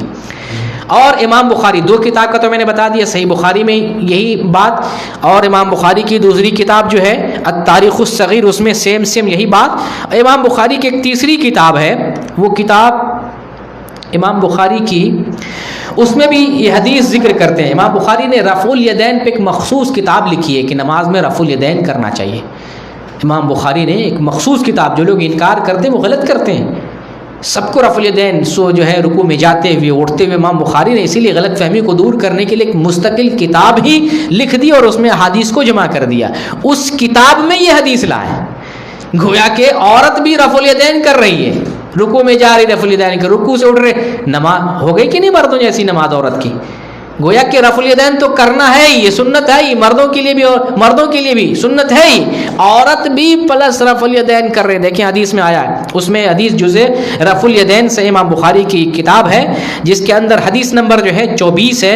اس میں جو ہے ایک روایت ہے، عبد ربہ بن سلیمان بن عمیر شامی رحمۃ اللہ علیہ بیان کرتے ہیں، رأیت ام الدرداء ترفع یدیہا فی الصلاۃ حذو منکبیہا حین تفتتح الصلاۃ، کہ میں نے ام درداء کو دیکھا کہ جب نماز شروع کرتی تھی ہاتھ اپنے کندھے تک اٹھاتی تھی. گویا کہ ہاتھ کندھے تک اٹھانا حدیث سے ثابت ہے، ہاتھ کندھے تک اٹھا رہی ہیں. اور ایسا نہیں کہ صرف عورت کے ساتھ مخصوص ہے، نہیں، مردوں کے لیے بھی ہے، مرد بھی کندھے تک اٹھائیں گے. حین تفتتح، جب نماز شروع کرتی تو اپنے ہاتھ کو کندھے تک اٹھاتی. وحین ترکع، جب رکوع کرتی تھی ہاتھ اٹھاتی تھی. وَإِذَا قَالَ سَمِعَ اللَّهُ لِمَنْ حَمِدَهُ، جب وہ سمع اللہ لمن حمدہ کہتی تھی، رفعت یدیہا، اپنے دونوں ہاتھ کو اٹھاتی تھی. عورت ہے، ہاتھ اٹھا رہی، رفع الیدین کر رہی. کہاں؟ رکوع سے اٹھنے کے بعد ایک عورت ہاتھ اٹھا رہی ہے. وقالت، اور اس کے بعد کیا کہتی؟ ربنا ولک الحمد، اور ذکر کرتی ربنا ولک الحمد. اس اثر سے بھی ہمیں معلوم ہو گیا کہ صحابیہ خاتون بھی مردوں کی طرح بیٹھتی تھی، نماز پڑھتی تھی، نماز میں رفع الیدین کرتی تھی. اور یہاں تو رفع الیدین اور مرد سے تو منع کرتے ہی کرتے ہیں، عورت کا رفع الیدین تو کینسل ہو ہی گیا، بلکہ ہاتھ بھی اٹھانا منع کہ اتنا زیادہ بھی نہیں اٹھانا ہے، ہاتھ کندھے ہی تک اٹھانا ہے. کندھے تک اٹھانا ثابت ہے، لیکن مردوں کے لیے بھی ہے، عورتوں کے لیے بھی. اس سے کیا پتہ چلا؟ امام بخاری فقیہ امت، امیر المومنین فی الحدیث، 3 کتابوں سے معلوم ہو رہا ہے، اور اس اثر سے ہمیں معلوم ہو رہا ہے کہ عہد صحابہ میں عورتیں مردوں کی طرح نماز پڑھتی تھیں. ایک دلیل کیا دلیل نہیں ہوتی ہے؟ میں پوچھتا ہوں، ایک دلیل نہیں ہے کیا؟ جو لوگ کہتے ہیں کہ ایک عورت کا ذکر ہے، کیا ایک عورت کا ذکر ہونا اگر وہ صحیح سند سے ثابت ہے، حدیث صحابہ کا واقعہ ہے، ایک دلیل نہیں ہے؟ قرآن کی اگر ایک آیت ہو، ایک دلیل ہو، کیا انکار کر دیں گے؟ کہیں گے نہیں، ایک ہی دلیل ہے، ایک دلیل مل گئی وہی ہے، کافی ہے. دلیل ہے، ایک ہو یا ہزار ہو، دلیل ثابت ہے، دلیل ہے، ہم مانیں گے، اس پر عمل کریں گے. اب اس کے بعد اسی پس منظر میں ایک حدیث کو آپ سن لیں، پھر اس کے بعد جو ہے میں کچھ چیزیں دیکھوں گا. صحیح بخاری کی حدیث ہے 822 نمبر کی حدیث. اس حدیث میں نبی صلی اللہ علیہ وسلم بیان فرماتے ہیں، اور اسی کو لے کے زیادہ جو ہے لفڑا بھی ہے عورت کی نماز کے تعلق سے. آپ صلی اللہ علیہ وسلم کا فرمان ہے، اعتدلوا فی السجود، سجدوں میں اعتدال کرو. یہ مردوں کو حکم کیا گیا، اعتدلوا فی السجود، نماز میں اعتدال کس کو کہتے ہیں؟ یعنی درمیانی اعتدال، جو سجدے کا ادب ہے، طریقہ ہے، ڈھنگ ہے، وہ اختیار کرو. سجدہ کتنے اعضاء پر مشہور ہے؟ 7 اعضاء پر. تو اعتدلوا، مخاطب تو مردوں کو کیا گیا، لیکن کیا نماز میں سجدے میں اعتدال صرف مردوں کو کرنا ہے، عورتوں کو نہیں کرنا ہے؟ عورت نہیں اس میں داخل ہے. کس بنیاد پر؟ کس بنیاد پر آپ کہتے ہیں کہ عورت اعتدال نہ کرے؟ عورت بھی اعتدال کرے گی. 7 اعضاء پر عورت بھی سجدہ کرے گی جیسے مرد سجدہ کرتے ہیں. آگے کیا فرمایا آپ صلی اللہ علیہ وسلم؟ وَلَا يَبْسُطْ أَحَدُكُمْ ذِرَاعَيْهِ انبساط الْكَلْبِ، اور تم میں سے کوئی، حدیث کے الفاظ پر غور کریں، صحیح بخاری ہے، ابھی میں دکھا بھی سکتا ہوں. وَلَا يَبْسُطْ أَحَدُكُمْ، تم میں سے کوئی، اینی بڑی، یہ نہیں کہا گیا مرد یا عورت، یہ نہیں کہا گیا ہے، اینی بڑی، چاہے میل ہو یا فیمیل، تم میں سے کوئی بھی سجدے کی حالت میں کتے کی طرح ہاتھ نہ بچھائے. کیا اس میں عورت داخل نہیں ہے؟ جب یہ عورت اس میں داخل ہے اس حدیث میں، تو عورتوں کا سجدہ ٹھیک ہو بہو سے مردوں جیسا ہوگا، اس میں فرق نہیں، بالکل نہیں فرق کیا جائے گا. یہ حدیث ہمیں صحیح بخاری کی حدیث ہمیں بتاتی ہے. اب اتنے دلائل سے میں نے آپ کو بتا دیا کہ یہ ساری دلیلیں، بہت سارے دلائل ہیں، لیکن ان بڑی بڑی دلیلوں سے اور اہم دلیلوں کو میں نے آپ کے سامنے ذکر کیا اور سمجھانے کی کوشش کیا، سمجھانے والے انداز میں کہ آپ سمجھ سکیں۔ ان دلیلوں سے معلوم ہو رہا ہے کہ عورتوں کی نماز مردوں جیسی ہے، مختلف نہیں۔ اب میں آخری مرحلے میں ہوں، کچھ غلط فہمیاں ہیں لوگوں کی، تو وہ میں دور کر دینا چاہتا ہوں۔ بہت سے لوگ جیسے ایک اعتراض یہ کیا جاتا ہے، دیکھو عورتوں کو حکم دیا گیا گھر میں نماز پڑھے، اس کا مطلب عورت کی نماز الگ ہے۔ عورتوں کو کہا گیا کہ وہ اذان نہیں دے، اس کا مطلب اس کا نماز کا طریقہ الگ ہے۔ عورتوں کو کہا گیا کہ مردوں کی امامت نہ کرائے، اس کا مطلب اس کی نماز کا طریقہ الگ ہے۔ یہ مطلب نکالتے ہیں، غلط مطلب نکالتے ہیں۔ غلط مطلب کیوں غلط مطلب ہے؟ غلط مطلب اس لیے کہ ہے وہ چند مخصوص مسائل ہیں نماز کے تعلق سے، طریقہ الگ ہے، مسائل الگ ہیں۔ طریقہ سیم ہے، مسائل میں کچھ ڈفرینس ہے۔ آپ کہتے ہیں عورت حیا والی ہے، پردے والی ہے، ہم بھی مانتے ہیں عورت حیا والی ہے، پردے والی ہے، پردے میں نماز ادا کرنا، بے پردہ نہیں۔ ہم یہ نہیں کہتے عورت بے پردہ ہو کر مردوں کی طرح نماز پڑھے، نہیں۔ عورت پورے پردہ میں اگر مسجد میں آ رہی ہے تو ناخن بھی نہ نظر آئے، ایک بال نظر نہ آئے، پیر نظر نہ آئے، کامل پردے میں، چہرہ بھی وہاں ڈھکا ہوا ہوگا، پورا جسم ڈھکا ہوگا، پھر وہ نماز پڑھے گی۔ اس میں عورت کی کون سی حیا خراب ہوتی ہے؟ اس میں عورت کی حیا پر کہاں آنچ آتا ہے؟ اس میں عورت کے لیے کس معاملے میں جو ہے نقصان پہنچ رہا ہے؟ گھر میں بھی اسی طریقے سے، بلکہ گھر میں اگر نماز پڑھے گی اور وہاں پر جو ہے اجنبی مرد نہیں ہے تو چہرہ کھول سکتی ہے، لیکن مردوں کے یہاں مسجد میں آ کر نماز پڑھے گی تو چہرہ بھی ڈھک لیا اس نے، اب کیا فتنہ ہے؟ راستے میں آئے گی تو کہاں سے آئے گی؟ اور مسجد کے عورت کے لیے الگ الگ احکام کچھ دیے گئے کہ عورت گھر میں نماز پڑھے یہ افضل ہے، یہ عورت کی حیا سے متعلق اسلام نے ہمیں حیا دیا ہے۔ ایسا نہیں کہ اسلام نے حیا نہیں دیا، ہم کو حیا بنانا ہے، آپ کو حیا نہیں بنانا ہے، اسلام نے حیا عورتوں کو دیا ہے، آپ کی ضرورت نہیں، اور آپ کو اللہ نے اختیار بھی نہیں دیا کہ عورتوں کے لیے حیا اپنی طرف سے بنائے، اللہ نے حیا نازل فرما دی ہے۔ عورت کی حیا گھر میں نماز پڑھے افضل ہے، یہ اسلام کا حکم ہے، لیکن اگر مسجد میں نماز پڑھتی ہے تو اجازت ہے، کوئی روک نہیں سکتا ہے، جو روک رہا ہے وہ حدیث کے خلاف عمل کر رہا ہے۔ اگر مسجد میں آ رہی ہے خوشبو لگا کر مسجد میں آنا منع ہے عورتوں کے لیے، مسجد میں آ رہی ہے پورے پردے کے ساتھ نماز پڑھے گی، مسجد میں آ رہی عورتوں کی صف مردوں سے سب سے پیچھے ہوگی، یہ حیا نہیں اس کے اندر؟ حیا ہی ہے نا یہ کہ فتنہ نہ پھیلے، عورت کی عزت پر کوئی داغ نہ دھبا نہ آئے، یہ اسلام نے ہمیں بتایا۔ عورت سب سے پیچھے کھڑی ہوگی، اور پھر عورت اگر امام غلطی کر رہا ہے عورت آواز تک نہیں نکالے گی، ہاتھ سے ہاتھ مار کر امام کو متنبہ کرے گی، یہ حیا نہیں ہے۔ اسلام نے حیا دیا ہے، تو یہ حیا کے کنڈیشن ہے۔ نماز کے تعلق سے عورتوں کے حیا کے معاملے میں کچھ الگ احکام دیے گئے ہیں، لیکن ان احکام کا یہ مطلب نہیں ہے کہ عورت کا طریقہ مردوں سے الگ ہے۔ چلے میں سمجھنے کے لیے ایک پوائنٹ آپ کو دیتا ہوں، اگر کوئی یہ کہتا ہے کہ عورتوں کو کچھ الگ مسئلہ بتایا تو نماز کا طریقہ سمجھتے ہیں کہ الگ ہے، میں بتاتا ہوں مردوں میں بھی مردوں کا معاملہ الگ الگ ہے۔ ہر آدمی امام بنے گا؟ نہیں بنے گا۔ جس کو سب سے زیادہ قرآن یاد ہے وہی امام بنے گا۔ کیا اس کا مطلب یہ ہے کہ مرد کے نماز کا طریقہ الگ ہے؟ نہیں ہے۔ جو امام جہاں کھڑا ہوگا اس کے پیچھے کوئی بچہ نہیں کھڑا ہوگا، کوئی جاہل نہیں کھڑا ہوگا، کوئی عام آدمی نہیں کھڑا ہوگا، کوئی پاگل دیوانہ نہیں کھڑا ہوگا۔ جو عقل والے سمجھ بوجھ والے زیادہ ہیں امام کے پیچھے وہ کھڑا ہوگا، یہ آپ صلی اللہ علیہ وسلم کا حکم ہے۔ اس کے بعد وہ لوگ کھڑے ہوں گے جو عقل میں ہیں، ان سے کم ہیں، اس کے بعد وہ لوگ کھڑے ہوں گے جو عقل میں ان سے کم ہیں۔ یہ ترتیب رسول اللہ نے بتائی ہے۔ اس کا کیا مطلب ہے؟ مردوں کی نماز کا طریقہ الگ الگ ہے۔ تو جو عورتوں کے معاملے میں اگر یہ بتا رہے ہیں تو یہاں مردوں کے معاملے میں بھی وہی ماننا پڑے گا، مردوں کا بھی طریقہ الگ ہے۔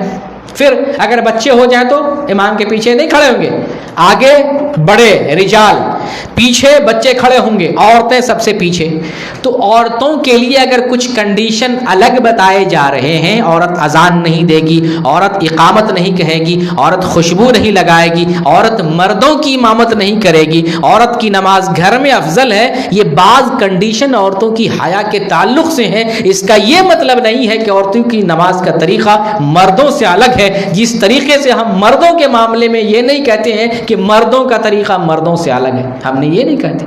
اس لیے اس پوائنٹ سے یہ بھی سمجھ میں آ رہا ہے کہ مردوں کی نماز وہی ہے جو عورتوں کی بھی نماز ہے. اچھا بہت سے لوگ جو ہے کچھ دلیلیں پیش کرتے ہیں, کچھ اقوال پیش کرتے ہیں. ابراہیم نخعی رحمۃ اللہ علیہ یہ کہتے ہیں سمٹ کر نماز پڑھو, امام شافعی رحمۃ اللہ علیہ یہ کہتے ہیں نماز سمٹ کر پڑھو, یا جو ہے سفیان ثوری رحمۃ اللہ علیہ یہ کہتے ہیں نماز سمٹ کے پڑھو. میں آپ سے کہتا ہوں کہ نماز کا طریقہ کدھر سے آیا؟ آسمان سے آیا ہے, جبریل علیہ السلام لے کر آئے. جب نماز کا طریقہ موجود ہو, کیا ہم وہاں پر نماز کا طریقہ امام شافعی سے لیں گے, امام مالک سے لیں گے, ابراہیم نخعی سے لیں گے, سفیان ثوری سے لیں گے؟ کہاں لیں گے؟ امام بخاری, امام سفیان ثوری اور فلاں فلاں سے دین کہاں لیں گے؟ جہاں پر شریعت خاموش ہے وہاں پر ان سے دین لیں گے. جہاں شریعت موجود ہے, حکم رسول موجود ہے, حکم الہی موجود ہے, وہاں ہم کسی امام کو نہیں دیکھیں گے. اور اس میں امام کی توہین نہیں ہے, اماموں نے خود کہہ دیا میری بات حدیث کے خلاف ہو جائے چھوڑ دینا. یہ غلط ہے, بعد میں آنے والے پکڑے رہتے ہیں, اپنے امام نہیں چھوڑیں گے, اپنے مرید اپنے پیر نہیں چھوڑیں گے. یہ تو لوگوں کی غلطی ہے, امام نے کہہ دیا. امام حنیفہ نے کہا یا صح الحدیث فہو مذہبی, جب جو صحیح حدیث مل جائے وہی میرا مذہب, وہی طریقہ, اسی پر عمل کرنا چاہیے. کچھ اقوال پیش کیے جاتے ہیں کہ فلاں کہتے ہیں سمٹ کر نماز پڑھو, فلاں کہتے ہیں سجدہ ایسے کرو, فلاں کہتے ہیں رکوع ایسے کرو. جب رکوع ہمیں رسول نے بتا دیا, جب سجدہ ہمیں رسول نے بتا دیا, اور جبریل علیہ السلام عبادت کا طریقہ آسمان سے لے کر آئے, محمد صلی اللہ علیہ وسلم بار بار جبریل علیہ السلام کے ساتھ نماز پڑھ رہے ہیں تاکہ سیکھیں. اس کے بعد سیکھنے کے بعد محمد صلی اللہ علیہ وسلم نے ممبر پہ چڑھ کے اپنی امت کو سکھا دیا ہے. اب ہمیں کسی سے سیکھنا نہیں ہے, محمد صلی اللہ علیہ وسلم نے ہمیں بتا دیا مجھ سے سیکھو, میرا طریقہ لو. تو اگر ہم رسول کا طریقہ چھوڑ کر سفیان ثوری کا طریقہ لیتے ہیں, رسول سے محبت نہیں ہے, رسول سے عداوت ہے, رسول سے دشمنی ہے, بغض ہے. یہ بات آپ کو سمجھ میں نہیں آتی. رسول نے کہا مجھ سے طریقہ لو, میری نماز پڑھو, مجھ سے سیکھو. اگر ہم وہاں سفیان ثوری کی بات پیش کرتے ہیں, رسول سے بغض ہے اور ان سے بھی محبت نہیں ہے سفیان ثوری سے. انہوں نے نہیں کہا کہ اگر صحیح حدیث مل جائے میری بات مانو. ہو سکتا ہے ان کی بات ثابت نہ ہو. اور یہی ہے کہ جتنے بھی اقوال ملتے ہیں عورتوں کی نماز الگ الگ کے معاملے میں, کوئی بھی قول صحیح ثابت نہیں ہے.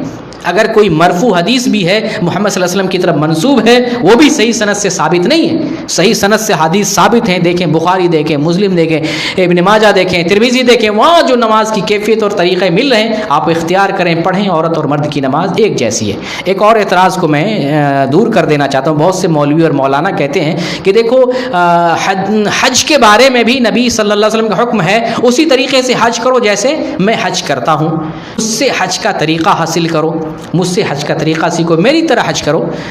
تو جس طرح سے نماز میں حکم ہے حج میں بھی حکم ہے. لیکن عورتیں جو ہے رمل جو طواف کرتی ہیں اور سعی کرتی ہیں, تو مرد کو طواف میں 3 چکروں میں رمل کرنا ہے, سعی میں گرین لائٹ جو میلین اخضرین گرین لائٹ میں مردوں کو دوڑنا ہے, عورتوں کو نہیں دوڑنا ہے. تو یہاں پر رسول اللہ صلی اللہ علیہ وسلم کا حکم نہیں ہے تو عورتوں کو بھی دوڑنا چاہیے. وہ مولوی کہتے ہیں کہ دیکھیں یہاں پر بھی تو رسول حدیث میں جو ہے یہ نہیں کہا گیا ہے کہ عورت نہیں دوڑے, لہٰذا عورتوں کو بھی دوڑنا چاہیے جیسے مرد دوڑتے ہیں. ہم کہتے ہیں یہاں شریعت خاموش ہے, حیا کا معاملہ ہے, یہاں شریعت خاموش ہے, تو ہم وہاں اماموں کو دیکھیں گے, فقہا کو دیکھیں گے. جہاں شریعت موجود ہے وہاں شریعت نہیں بنائیں گے. جہاں شریعت خاموش ہے یعنی واضح اشارہ نہیں مل رہا ہے اور عورت کی حیا کا بھی مسئلہ ہے, وہاں ہم امام کو دیکھیں گے. امام نے کیا کہا, فقہا نے کیا کہا. امام ہمارے اپنے ہیں, ہم ان کے دشمن نہیں ہیں اور وہ ہمارے دشمن نہیں. ہم کو ان سے کہاں فائدہ اٹھانا ہے یہ سمجھنا, ان کی باتوں کو کہاں لینا ہے یہ سمجھنا. امام مالک رحمۃ اللہ علیہ کہتے ہیں مسجد نبی میں درس دے رہے ہیں اور قبر رسول کی طرف اشارہ کر کے کہ ہر کسی کی بات لی جا سکتی ہے, چھوڑی بھی جا سکتی ہے, لیکن اس صاحب قبر کی بات کو چھوڑا نہیں جا سکتا. یہ کون بتا رہے ہیں؟ امام مالک رحمۃ اللہ علیہ. حدیث جو پڑھا رہے ہیں, موطا امام مالک جن کی کتاب حدیث کی کتاب ہے, وہ بتا رہے ہیں، حدیث کو سمجھنے والے یہ تھے اس لیے صحیح بات بتا گئے، بعد میں آنے والے اپنی جو ہے ڈنڈیاں مار رہے ہیں، لوگوں کو گمراہ کر رہے ہیں۔ امام مالک نے بھی کہہ دیا میری بات بھی اگر مخالف ہو جائے چھوڑ، اس کا مطلب یہی ہوا میری بات بھی اگر حدیث کے خلاف ہو جائے چھوڑ دو، لیکن اس قبر والے کی، محمد صلی اللہ علیہ وسلم کی بات کو نہ چھوڑنا۔ تو یہ ہے اصل دین۔ تو جو باتیں جیسے رمل کے بارے میں اگر شریعت خاموش ہے تو یہاں دیکھیں گے ہمارے فقہا نے کیا کہا، یہاں ہمارے اماموں نے کیا کہا، امام مالک، امام ابو حنیفہ، سب ہمارے اپنے ہیں، محبت کرتے، عقیدت رکھتے، یہاں ان اماموں نے کیا کہا۔ تو ان اماموں کی باتوں کو اور دیکھتے ہیں، صحابہ کی اور آثار بھی ملتے ہیں کہ یہاں عورتوں کو جو ہے آہستہ چلنا چاہیے، عورتوں کو رمل نہیں کرنا، نہ تو طواف میں اور نہ ہی سعی میں رمل نہیں کرنا۔ یہ اجماع ہے اس پر۔ ابن عبد البر اپنی کتاب میں ذکر کرتے ہیں کہ اس بات پر اجماع ہے کہ عورتوں کے اوپر رمل نہیں ہے، اور اجماع بھی دین میں حجت ہے، جیسے قرآن حجت ہے، جیسے حدیث حجت ہے، اسی طریقے سے تمام امت کا کسی بات پر اتفاق ہو جائے، اجماع ہو جائے، وہ دین میں دلیل اور حجت ہے، اس لیے ہم مانتے ہیں۔ اور مولوی اس کے ذریعے دھوکہ دینے کی کوشش کرتا ہے۔ ہم یہ بتاتے ہیں کہ جہاں شریعت موجود ہے وہاں شریعت مانے نا، جہاں شریعت خاموش ہے، جیسے آج کے زمانے کا کوئی نیا مسئلہ ہے، ہم اس نئے مسئلے میں دیکھیں گے ہمارے امام کیا کہتے ہیں، جس کی رہبری واضح طور پر حدیث میں نہیں ملتی ہے۔ جیسے اب آج نئے زمانے میں نئی نئی چیزیں آ رہی ہیں، معاشیات کے بہت سارے مسائل ہیں، سماجی مسائل ہیں، روزگار کے بہت سارے مسائل، نئے مسائل، نیٹ ورکنگ کا معاملہ ہے، ایک آدمی ممبر بناتا ہے، چین بناتا ہے، پھر اس کے نیچے حلال ہے حرام ہے، حدیث میں واضح ثبوت نہیں ملتا۔ ہم دیکھیں گے امام ہمارے کیا کہتے ہیں، ہمارے فقہا کیا کہتے ہیں، ہمارے علماء کیا کہتے ہیں، جن کی رائے درست معلوم اور ٹھوس معلوم ہم لے لیں گے، لیکن جہاں شریعت موجود ہے وہاں کسی کو نہیں دیکھیں گے۔ اس کو ایک شعر میں آپ یہ کہہ سکتے ہیں، ہوتے ہوئے مصطفیٰ کی گفتار مت دیکھ کسی کا قول و کردار۔ مصطفیٰ کی گفتار اگر قول موجود ہے تو کسی کا قول و کردار ہمیں نہیں دیکھنا، کیونکہ اللہ نے ہمیں حکم دیا اطیع اللہ و اطیع الرسول۔ تو یہ جو ہے نماز کے مسائل کے تعلق سے میں نے بتا دیا۔ عورت کی وہی نماز ہے جو مردوں کی ہے، عورت بھی مردوں جیسی نماز پڑھے گی، اس کے برخلاف اس کی نماز نہیں ہے۔ اب کچھ میں جلدی بازی میں کچھ مزید دکھا کر آپ سے اگر سوالات ہوں گے تو میں لوں گا۔ دیکھیں یہ تصویریں آپ کو دکھا رہا ہوں، یہ دیکھیں ایک نمبر کی تصویر ہے۔ ابھی میں غلط طریقہ بتا رہا ہوں، لوگ جو ہے طریقہ جو بتاتے ہیں عورتوں کی نماز اس طرح ہونی چاہیے، مرد اتنا اٹھائے عورت اتنی ہی اٹھائے۔ میں نے بتایا کہ سینے تک کندھے تک بھی ہاتھ اٹھانا ثابت ہے اور کان کی لو تک بھی اٹھانا ثابت ہے، لیکن دونوں کے لیے، عورت کے لیے بھی ہے مرد کے لیے بھی ہے۔ اسی طریقے سے یہ تو ہاتھ اٹھانے کا مسئلہ ہے۔ اب ہاتھ باندھنے کا مسئلہ دیکھیں، غلط طریقہ سکھایا جاتا ہے۔ مرد اس طریقے سے ناف کے نیچے باندھے، عورت جو ہے اس طرح ہاتھ ایسے رکھ لے اور اس طریقے سے جو ہے دیکھیں ہاتھ صرف ایسے رکھنا ہے۔ حالانکہ یہ کیفیت کسی حدیث میں نے بتایا نا، آپ کو مفصل پہ رکھیے یا آگے جو ہے آپ جو ہے پورے بازو تک رکھیے یا مفصل پر رکھیے، پکڑ کے رکھیے، لیکن یہاں سکھایا جاتا ہے کہ ہتھیلی پہ ایسے رکھ لیں اور چھاتی کے نیچے رکھیں، الگ طریقہ بتایا جاتا ہے۔ اچھا یہ تو ہاتھ باندھنے کا۔ اسی طریقے سے دیکھیں رکوع میں مردوں کے لیے رکوع کا طریقہ یہ بتا رہے ہیں، ایک چیز غلط بتا رہے ہیں، یہ کہہ رہے دیکھنا یہاں چاہیے، میں آپ کو بتایا تھا دیکھنا کہاں چاہیے، سجدے میں چاہیے، یہ غلط طریقہ بتا رہے ہیں، لیکن رکوع صحیح ہے۔ رکوع یہی رکوع مرد کے لیے بھی ہے اور یہی رکوع عورت کے لیے بھی ہے، لیکن رکوع عورت کے لیے دیکھیں کیسے بتا رہا ہے کہ عورت پورا نہیں جھکے، تھوڑا سا جھکے، ہاتھ کو ایسے سٹا کے ایسے بس رکھ دے، پکڑے نہیں، اور پیر گھٹنے کو بھی تھوڑا جھکا کے رکھنا ہے، اور مرد کو ایسے کرنا ہے، یعنی دونوں میں فرق کیا جا رہا ہے جبکہ فرق اصل ہے نہیں۔ اب دیکھیں سجدہ کیسے کرایا جاتا ہے۔ بہت ساری اللہ قربان جائے عرب کی خواتین جو ہے جب اپنے ملکوں کی عورتیں آتی ہیں اور اس طریقے سے سجدہ کرتی ہیں، دیکھ کے حیرت میں پڑ جاتی ہیں عرب کی خواتین، ارے یہ کیا کر رہی ہے، کیا انہوں نے زندگی میں کبھی دیکھا سنا نہیں، دیکھ کے حیران ہو جاتی، کتنے کو ٹوکتی باجی یہ بہن تم کیا کر رہی ہو، اور پھر یہاں سے لوٹتی ہیں۔ تو یہ میں نے کہا کنورژن کا اس سے ایک شعور ملتا ہے کہ نماز عبادت کا طریقہ حرم میں ہمارا قبلہ، ہمارا کعبہ جس طرح منہ کرتے ہیں، جہاں جہاں کی امامت عربوں کو ملی ہے، جہاں صحابہ کی نسلیں آئی ہیں، جہاں قرآن نازل ہوا، جہاں دین آیا، وہاں کے لوگ اس طرح. تو یہ سجدہ اس طرح سے کیا جاتا ہے. میں نے بتایا سجدہ اس طریقے سے نہیں کیا جائے گا جو حدیث آپ کو پڑھ کے سنائی. سجدے میں اعتدال کرنا ہے، 7 اعضاء پہ سجدہ کرنا ہے، اور وہ ابھی میں تصویر بھی بتاتا ہوں. تو یہ سجدہ اور یہ جلسہ ہے. جلسہ اس طریقے سے دونوں پیر اس طریقے سے نکال لے، ہاتھ اس طریقے سے جوڑ کے اس طرح سے رکھ لے، اس طرح سے بتایا گیا ہے، جبکہ یہ کیفیت صحیح نہیں ہے. دیکھیں نماز کا درست طریقہ آپ کو بتاتا ہوں.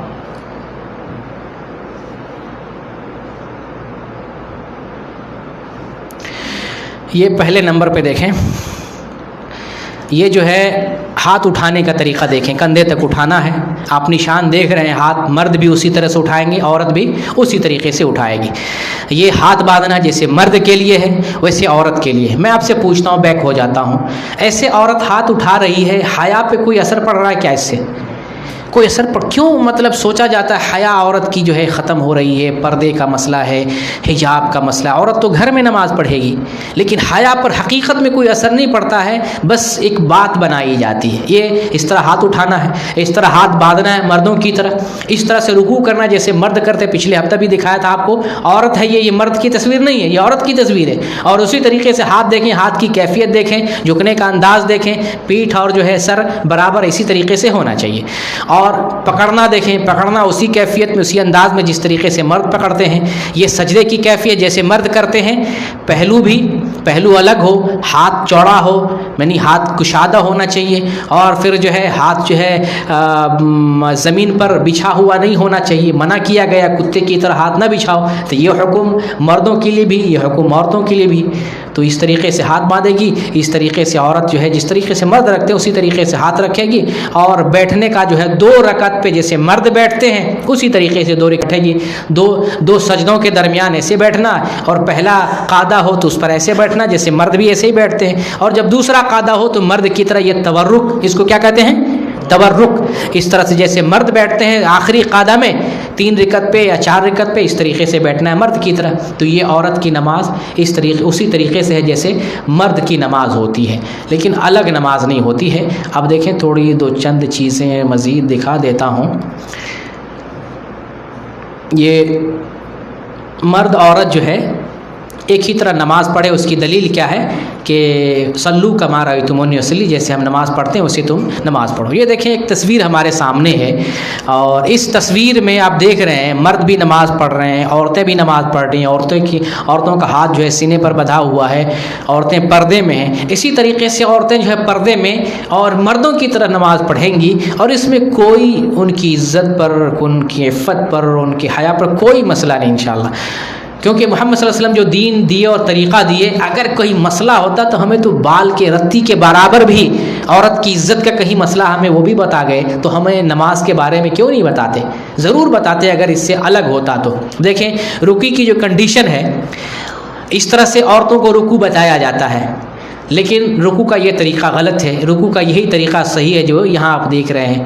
سجدہ اس طرح سے کیا جاتا ہے، جبکہ سجدہ اس طرح سے غلط ہے. سجدہ جو ہے اس طریقے سے کیا جانا چاہیے. دیکھیں جو ہے جو آپ کو پہلے تصویر دکھایا تھا، عورت اس طریقے سے سمٹ کر اور زمین پر جیسے سو گئی ہے، سونے کا انداز ہے، یہ تو سجدے کا انداز ہے ہی نہیں. سجدہ اچھی وہ حدیث دیکھیں، اس میں لکھی گئی ہے اعتدلوا فی السجود ولا یبسط ذراعیہ کالکلب، اور کتے کی طرح ہاتھ کو نہ بچھاؤ. تو یہ حکم مردوں کے لیے بھی عورتوں کے لیے بھی. دیکھیں عرب کی خواتین اس طریقے سے نماز پڑھتی ہیں، اور صرف عرب کی خواتین نہیں ہے، میں بار بار عرب کر رہا ہوں، پوری دنیا میں جہاں پر بھی قرآن و حدیث پر عمل کرنے والی عورت ہے وہ مردوں کی طرح نماز پڑھتی ہے. آخر میں یہ بات کہہ رہا ہوں تاکہ کوئی یہ نہ کہے کہ صرف عرب میں ایسا ہے، نہیں، پوری دنیا میں ہے. گرچہ 1 ہے 2 ہے چند ہے، لیکن جو سنت رسول کے مطابق عبادت کر رہی ہے پوری دنیا میں ایسی عورت موجود ہے جو مردوں کی طرح نماز ادا کر رہی ہے. وما علینا الا البلاغ المبین. یہ نماز کا طریقہ ہمارا ختم ہو گیا. جب عورت سجدہ کرے جیسے یہ ادھر والی کر رہی ہیں، جی جی، کوئی مکھی بھی نیچے سے نہ گزرے، ہوتا ہی ہے.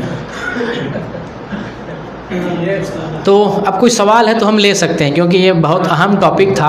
عورت، یہ بات کلیئر ہو گئی کہ عورت کی نماز مردوں جیسے. اگر کسی کو شک ہے کہ مولانا نے غلط بتایا، غلط طریقہ، تو آپ مجھ سے پوچھ سکتے ہیں، میں موجود ہوں. جتنا مجھے معلوم اللہ تعالیٰ نے بتایا میں آپ کی رہنمائی کروں گا. عورت اذان کیوں نہیں دے گی؟ عورت کیوں کا جواب ہم دیں یا کیوں کا جواب ہمیں شریعت سے تلاش کرنا چاہیے۔ شریعت نے ہمیں بتایا عورت کے اوپر اذان اور اقامت نہیں ہے، اس میں ہمیں کیوں لگانے کی ضرورت ہی نہیں ہے۔ عورت کی آواز پردہ تو نہیں ہے، عورت کی آواز کا پردہ نہیں ہے، عورت کی آواز کا پردہ نہیں، عورت ضرورت کے مطابق بول سکتی ہے، لیکن عورت کی آواز میں لچک نہیں ہونا چاہیے، لچک، کشش، میٹھی سریلی آواز بنا کر بات، یہ منع۔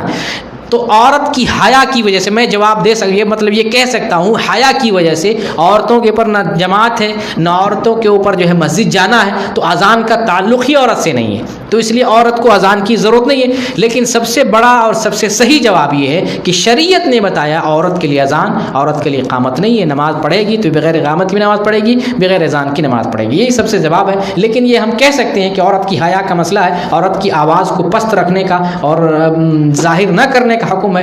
حج ہو، نماز ہو، جس سے نماز میں بھی دیکھیں اشارہ کرنے سے، اشارہ کرنے کو کہا گیا، ہتھیلی مارنے کو، آواز، مرد آواز نکالیں گے لیکن عورت آواز نہیں نکالے گی، تو یہ ایک سبب ہو سکتا ہے۔ بالکل پڑھ سکتے ہیں، اگر عورت ہی اگر ہو تو مسجد میں بھی یا مسجد کے باہر گھر میں بھی کسی بھی جگہ میں عورت کی جماعت کرا سکتی ہے۔ ایسی صورت میں عورت درمیان میں کھڑی ہوگی۔ یہ بھی بہت سے لوگ کہتے ہیں دیکھو عورت کا طریقہ الگ ہے، بھئی عورت کا طریقہ الگ نہیں ہے، عورت کا ایک حکم الگ ہے، ایک حکم الگ ہے، طریقہ وہی ہے، کیوں بار بار گھسیڑ تو اس میں طریقہ وہی ہے۔ ایک مسئلہ عورت کی وجہ سے ایک مسئلہ الگ عورت کو نہیں کہ اس کی مقام، اس کی حیا کا مسئلہ تھا، بیچی عورت میں رہے، بالکل گھل مل کے رہے۔ اس میں ایک مسئلہ ہے اور بھی ثابت ہوتا ہے حیا کے تعلق سے، جی جی، جیسے مثال کے طور پر آپ کی بیوی یا میری بیوی میرے لیے حلال ہے، میں بھی اس کے لیے حلال ہوں، جی، لیکن وہ میرے بازو نماز نہیں پڑھ سکتی۔ جی جی، بالکل جو ہے عورت مرد کی نماز جو ہے، یعنی شوہر بھی اگر ہے تو بیوی کے بغل میں کھڑا نہیں ہو سکتا ہے، شوہر اگر ہے امامت کرتے ہوئے شوہر ہی امامت کرے گا، بیوی شوہر کی بھی امامت نہیں کر سکتی، عورت صرف عورت کی امامت کر سکتی ہے۔ جی تھوڑا سا جو ہے 5-10 منٹ رک جائیں، کیونکہ ہم مسئلہ اگر سوال جو بھی ہو ہم سوال لینا چاہتے ہیں، کیونکہ سوال سے زیادہ بات واضح ہوگی کہ پتہ چلے گا آپ نے کتنا سمجھا ہے۔ کہیں پر بھی شک ہو کہ مولانا آپ یہ بات بتا رہے تھے دیکھیں ہمیں سمجھ میں نہیں آیا، جی بالکل پڑھ سکتی ہیں۔ حضرت عائشہ رضی اللہ، جب سعد رضی اللہ تعالیٰ عنہ کا جو ہے کہ وفات ہوئی تھی تو حضرت عائشہ نے کہا تھا کہ آپ ان کا جنازہ لائیں، ہم عورتیں بھی نماز جنازہ پڑھیں گے، تو عورتیں حرم شریف میں پڑھتی ہیں تو عورتیں پڑھ سکتی ہیں۔ ایک بات میں عرض کرنا چاہتا ہوں، سارے جتنے بھائی ہیں جن کو شک ہے، سمجھ رہے ہیں کہ شیخ نے کچھ یہ ان کو اپنا شک دور کرنا ہے، اسی لیے تو میں بیٹھے ہیں، پورا ہفتہ بیٹھے ہیں یہاں، اپنا پورا ٹائم لینا چاہتے ہیں، آپ یہاں دعویٰ سینٹر میں تشریف لائیں شیخ صاحب کے آفس میں، کیونکہ ہم یہ نہیں چاہتے ہیں آپ جو ہے جی جی جی، کیونکہ مان لیجیے اگر بعد میں جا کے بات کریں کہ شیخ صاحب نے یہ بات بتا دی ہے تو ٹھیک نہیں ہے، آپ اس لیے میں موقع دے رہا ہوں، کہیں پر بھی یہ دین کا معاملہ ہے، میری بھی پکڑ ہوگی نا اللہ کے یہاں، اگر میں غلط رہنمائی کروں کیا میری پکڑ نہیں؟ اتنی دھڑلے سے اتنی ہمت کے ساتھ بتا رہا ہوں، اتنی جرات کر رہا ہوں، کیا میں یہ نہیں سوچتا ہوں کہ میرے سامنے آخرت ہے، مجھے بھی مرنا ہے؟ جبکہ صاحب کا گناہ آپ کے سر جائے گا۔ بالکل بالکل، بلکہ ایک بات کا ایک حوالہ ہے، آپ پوچھیں آگے کہ شیخ اس وقت میں مجمع میں بات نہیں کر سکتا تھا، مجھے اٹھ کے اکیلے بھی میرا نمبر ہے، گروپ میں بھی، جی گروپ میں ہے تو ان کا نمبر ہے سب کے پاس۔